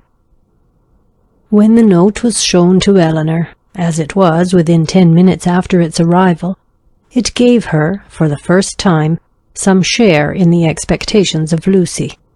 For such a mark of uncommon kindness, vouchsafed on so short an acquaintance, seemed to declare that the goodwill towards her arose from something more than merely malice against herself, and might be brought, by time and address, to do everything that Lucy wished. Her flattery had already subdued the pride of Lady Middleton, and made an entry into the close heart of Mrs. John Dashwood, and these were effects that laid open the probability of greater. The Miss Steeles removed to Harley Street, and all that reached Elinor of their influence there strengthened her expectation of the event. Sir John, who called on them more than once, brought home such accounts of the favour they were in as must be universally striking. Mrs. Dashwood had never been so much pleased with any young women in her life as she was with them, had given each of them a needle-book made by some emigrant, called Lucy by her Christian name, and did not know whether she should ever be able to part with them. Chapter 37. Mrs. Palmer was so well at the end of a fortnight that her mother felt it no longer necessary to give up the whole of her time to her, and, contenting herself with visiting her once or twice a day, returned from that period to her own home and her own habits, in which she found the Miss Dashwoods very ready to resume their former share. About the 3rd or 4th morning after their being thus resettled in Berkeley Street, Mrs. Jennings, on returning from her ordinary visit to Mrs. Palmer, entered the drawing-room, where Elinor was sitting by herself, with an air of such hurrying importance as prepared her to hear something wonderful, and, giving her time only to form that idea, began directly to justify it by saying, "Lord, my dear Miss Dashwood, have you heard the news?" "No, ma'am, what is it?" "Something so strange, but you shall hear it all. When I got to Mr. Palmer's, I found Charlotte quite in a fuss about the child. She was sure it was very ill. It cried and fretted and was all over pimples. So I looked at it directly, and, Lord, my dear, says I, it is nothing in the world but the red gum, and the nurse said just the same. But Charlotte, she would not be satisfied, so Mr. Donovan was sent for, and luckily he happened to just come in from Harley Street, so he stepped over directly, and as soon as ever he saw the child, he said just as we did, that it was nothing in the world but the red gum, and then Charlotte was easy. And so, just as he was going away again, it came into my head, I am sure I do not know how I happened to think of it, but it came into my head to ask him if there was any news. So upon that he smirked and simpered and looked grave, and seemed to know something or other, and at last he said in a whisper, for fear any unpleasant report should reach the young ladies under your care as to their sister's indisposition, I think it advisable to say that I believe there is no great reason for alarm. I hope Mrs. Dashwood will do very well. What? Is Fanny ill? That is exactly what I said, my dear. Lord, says I, is Mrs. Dashwood ill? So then it all came out, and the long and the short of the matter, by all I can learn, seems to be this. Mr. Edward Ferrars, the very young man I used to joke with you about. But, however, as it turns out, I am monstrous glad there was never anything in it. Mr. Edward Ferrars, it seems, has been engaged above this 12 months to my cousin Lucy. There's for you, my dear, and not a creature knowing a syllable of the matter except Nancy. Could you have believed such a thing possible? There is no great wonder in their liking one another, but that matters should be brought so forward between them and nobody suspect it. That is strange. I never happened to see them together, or I am sure I should have found it out directly. Well, and so this was kept a great secret for fear of Mrs. Ferrars, and neither she nor your brother or sister suspected a word of the matter, till this very morning poor Nancy, who, you know, is a well-meaning creature, but no conjurer, popped it all out. Lord, thinks she to herself, they are all so fond of Lucy, to be sure they will make no difficulty about it. And so away she went to your sister, who was sitting all alone at her carpet work, little suspecting what was to come, for she had just been saying to your brother only 5 minutes before that she thought to make a match between Edward and some lord's daughter or other, I forget who. So, you may think what a blow it was to all her vanity and pride. She fell into violent hysterics immediately, with such screams as reached your brother's ears as he was sitting in his own dressing-room downstairs, thinking about writing a letter to his steward in the country. So up he flew directly, and a terrible scene took place, for Lucy was come to them by that time, little dreaming what was going on. Poor soul, I pity her. And I must say, I think she was used very hardly, for your sister scolded like any fury, and soon drove her into a fainting fit. Nancy, she fell upon her knees and cried bitterly, and your brother, he walked about the room and said he did not know what to do. Mrs. Dashwood declared they should not stay a minute longer in the house, and your brother was forced to go down upon his knees too, to persuade her to let them stay till they had packed up their clothes. Then she fell into hysterics again, and he was so frightened that he would send for Mr. Donovan, and Mr. Donovan found the house in all this uproar. The carriage was at the door ready to take my poor cousins away, and they were just stepping in as he came off. Poor Lucy in such a condition, he says, she could hardly walk, and Nancy, she was almost as bad. I declare I have no patience with your sister, and I hope with all my heart it will be a match in spite of her. Lord, what a taking poor Mr. Edward will be in when he hears of it, to have his love used so scornfully, for they say he is monstrous fond of her, as well he may. I should not wonder if he was to be in the greatest passion. And Mr. Donovan thinks just the same. He and I had a great deal of talk about it, and the best of all is that he has gone back again to Harley Street, that he may be within call when Mrs. Ferrars is told of it, for she was sent for as soon as ever my cousins left the house, for your sister was sure she would be in hysterics too. And so she may, for what I care. I have no pity for either of them. I have no notion of people's making such a to-do about money and greatness. There is no reason on earth why Mr. Edward and Lucy should not marry, for I am sure Mrs. Ferrars may afford to do very well by her son, and though Lucy has next to nothing herself, she knows better than anybody how to make the most of everything. I dare say if Mrs. Ferrars would only allow him 500 a year, she would make as good an appearance with it as anybody else with 8. Lord, how snug they might live in such another cottage as yours, or a little bigger, with 2 maids and 2 men, and I believe I could help them to a housemaid, for my Betty has a sister out of place that would fit them exactly. Here Mrs. Jennings ceased, and as Eleanor had had time enough to collect her thoughts, she was able to give such an answer and make such observations as the subject might naturally be supposed to produce. Happy to find that she was not suspected of any extraordinary interest in it, that Mrs. Jennings, as she had of late often hoped might be the case, had ceased to imagine her at all attached to Edward, and happy above all the rest in the absence of Marianne, she felt very well able to speak of the affair without embarrassment, and to give her judgment, as she believed, with impartiality on the conduct of everyone concerned in it. She could hardly determine what her own expectation of its event really was, though she earnestly tried to drive away the notion of its being possible to end otherwise at last than in the marriage of Edward and Lucy.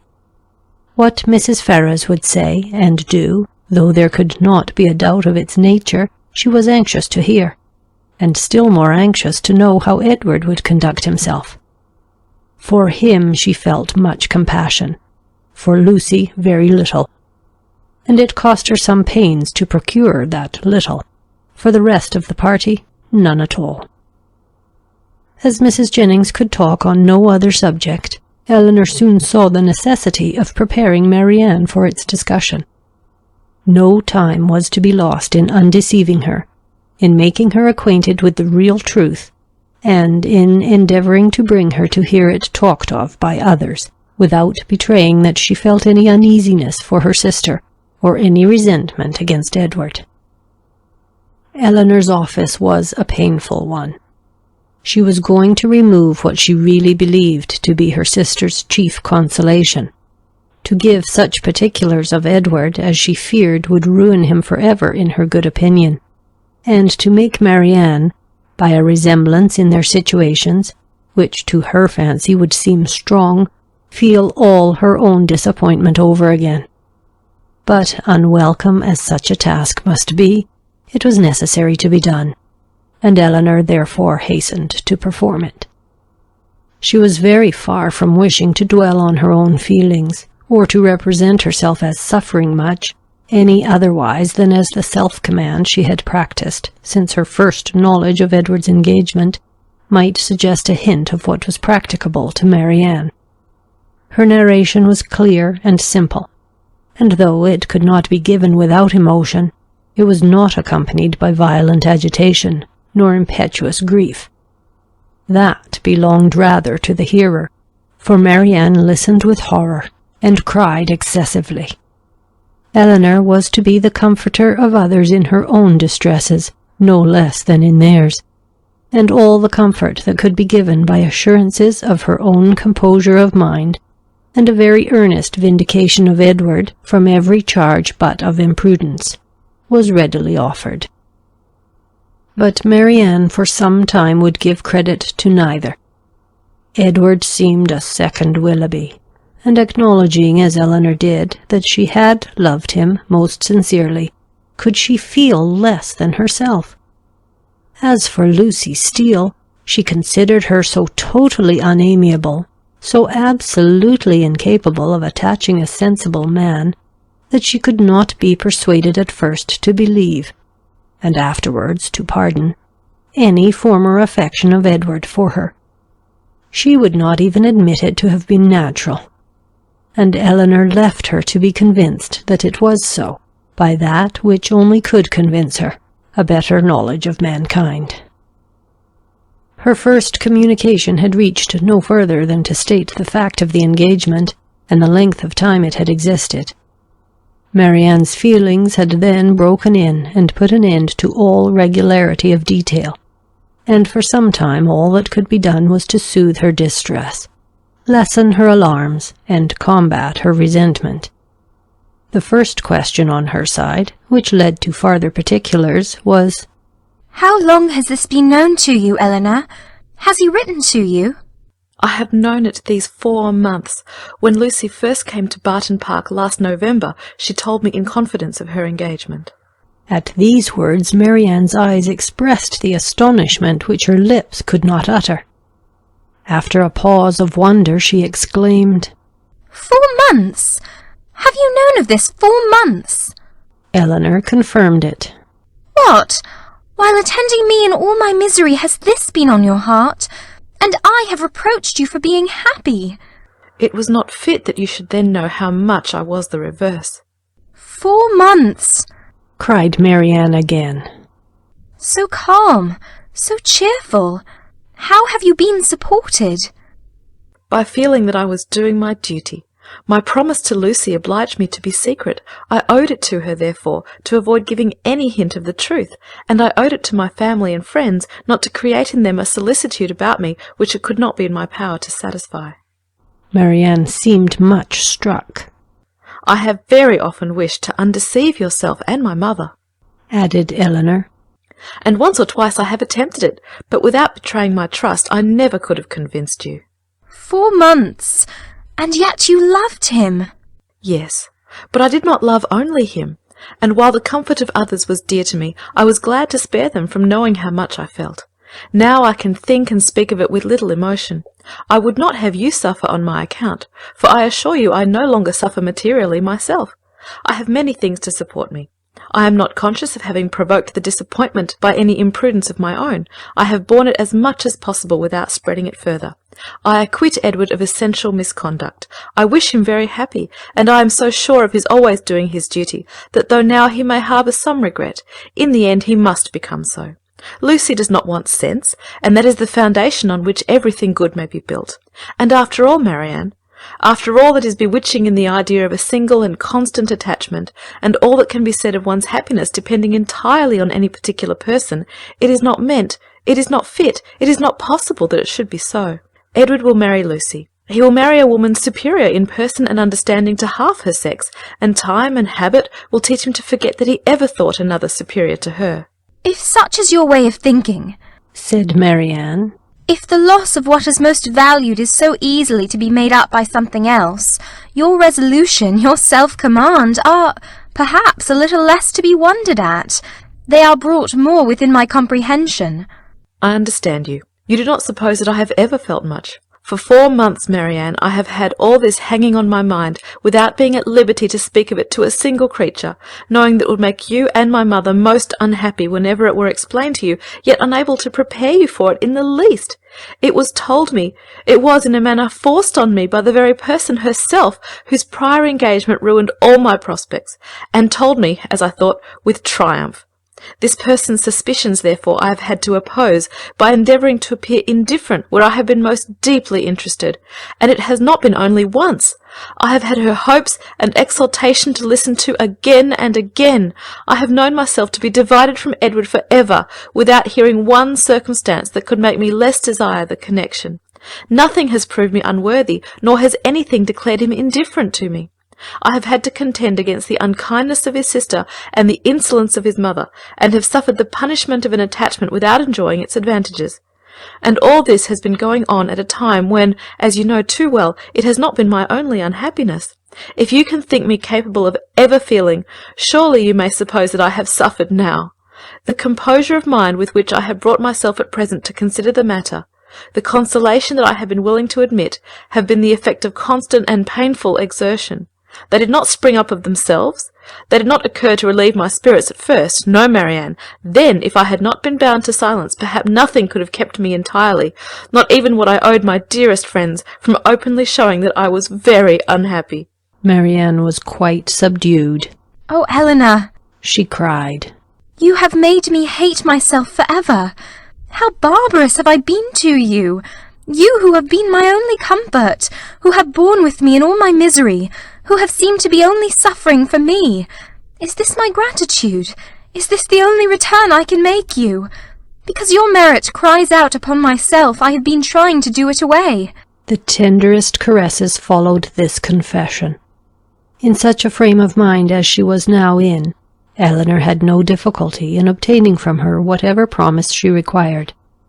And at her request, Marianne engaged never to speak of the affair to anyone with the least appearance of bitterness, to meet Lucy without betraying the smallest increase of dislike to her, and even to see Edward himself, if chance should bring them together, without any diminution of her usual cordiality.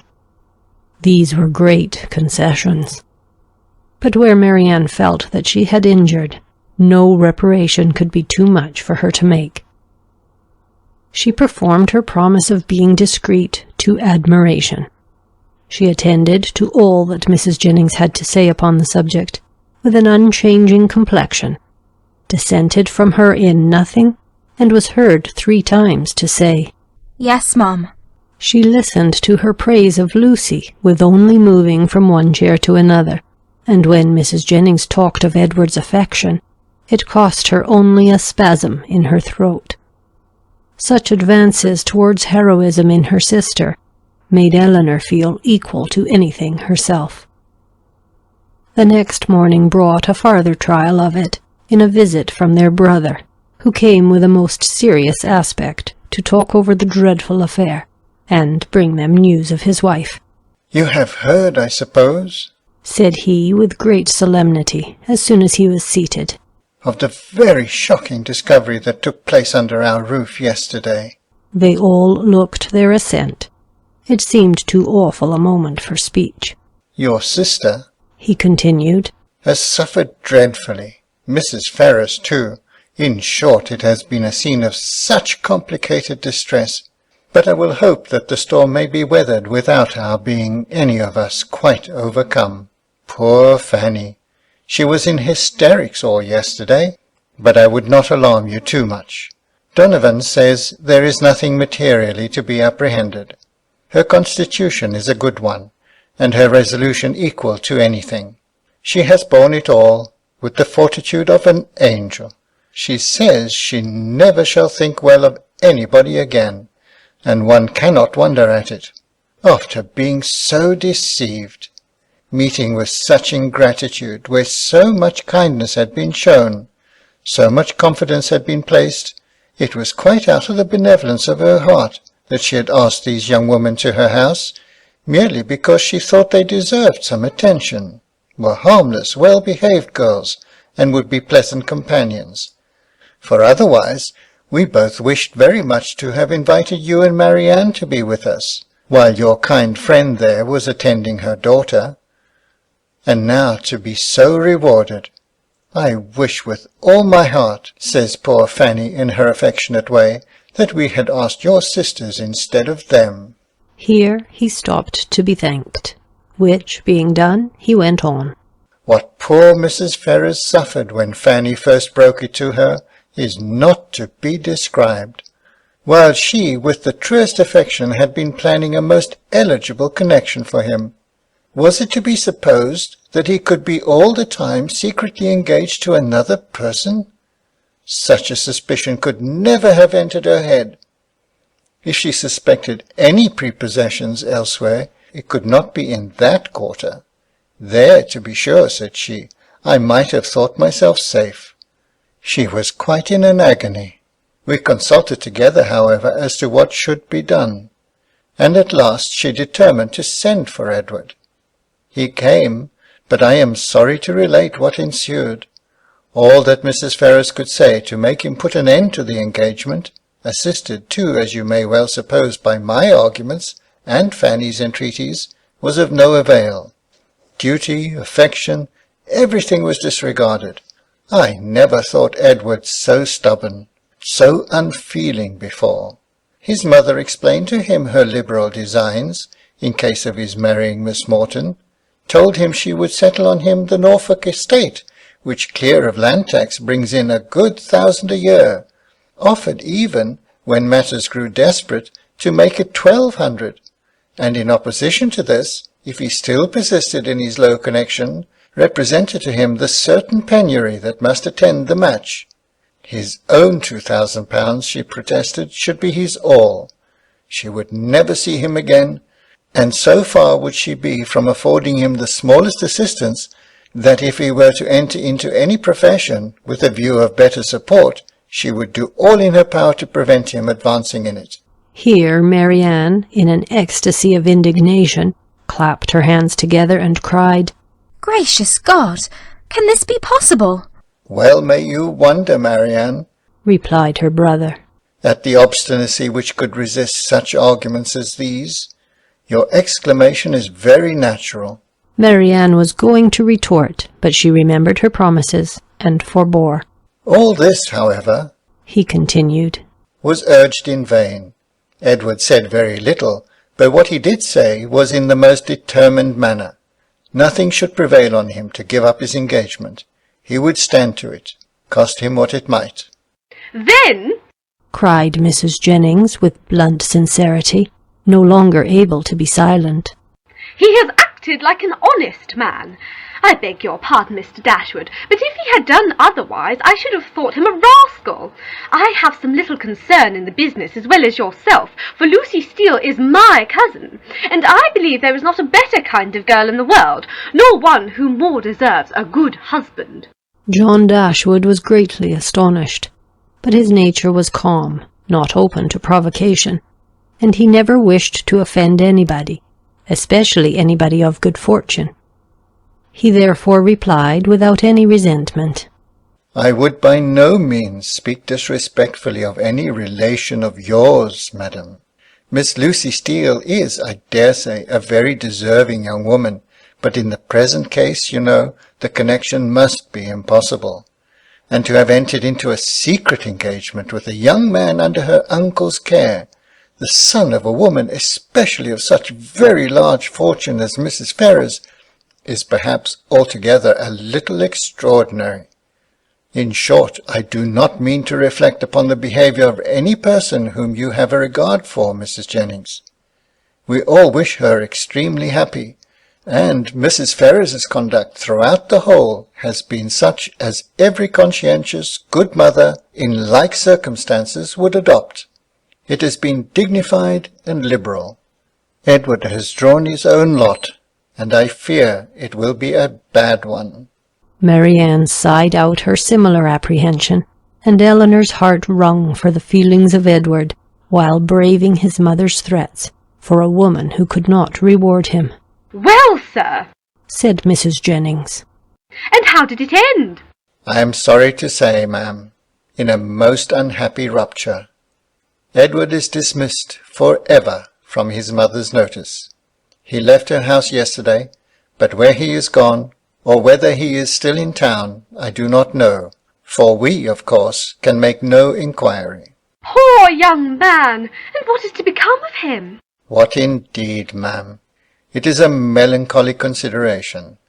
Born to the prospect of such affluence, I cannot conceive a situation more deplorable. The interest of £2,000, how can a man live on it? And when to that is added the recollection that he might, but for his own folly, within 3 months have been in the receipt of £2,500 a year, for Miss Morton has £30,000, I cannot picture to myself a more wretched condition. We must all feel for him, and the more so, because it is totally out of our power to assist him. Poor young man! cried Mrs. Jennings. I am sure he should be very welcome to bed and board at my house, and so I would tell him if I could see him. It is not fit that he should be living about at his own charge now, at lodgings and taverns. Eleanor's heart thanked her for such a kindness towards Edward, though she could not forbear smiling at the form of it. If he would only have done as well by himself, said John Dashwood, as all his friends were disposed to do by him, he might now have been in his proper situation, and would have wanted for nothing. But as it is, it must be out of anybody's power to assist him. And there is one thing more preparing against him, which must be worse than all. His mother has determined, with a very natural kind of spirit, to settle that estate upon Robert immediately, which might have been Edward's on proper conditions. I left her this morning with her lawyer, talking over the business. Well, said Mrs. Jennings, that is her revenge. Everybody has a way of their own, but I don't think mine would be to make one son independent because another had plagued me. Marianne got up and walked about the room. Can anything be more galling to the spirit of a man, continued John, than to see his younger brother in possession of an estate which might have been his own? Poor Edward, I feel for him sincerely. A few minutes more spent in the same kind of effusion concluded his visit, and with repeated assurances to his sisters that he really believed there was no material danger in Fanny's indisposition, and that they need not therefore be very uneasy about it, he went away, leaving the three ladies unanimous in their sentiments on the present occasion, as far at least as it regarded Mrs. Ferrars's conduct, the Dashwoods, and Edward's. Marianne's indignation burst forth as soon as he quitted the room, and as her vehemence made reserve impossible in Elinor, and unnecessary in Mrs. Jennings, they all joined in a very spirited critique upon the party.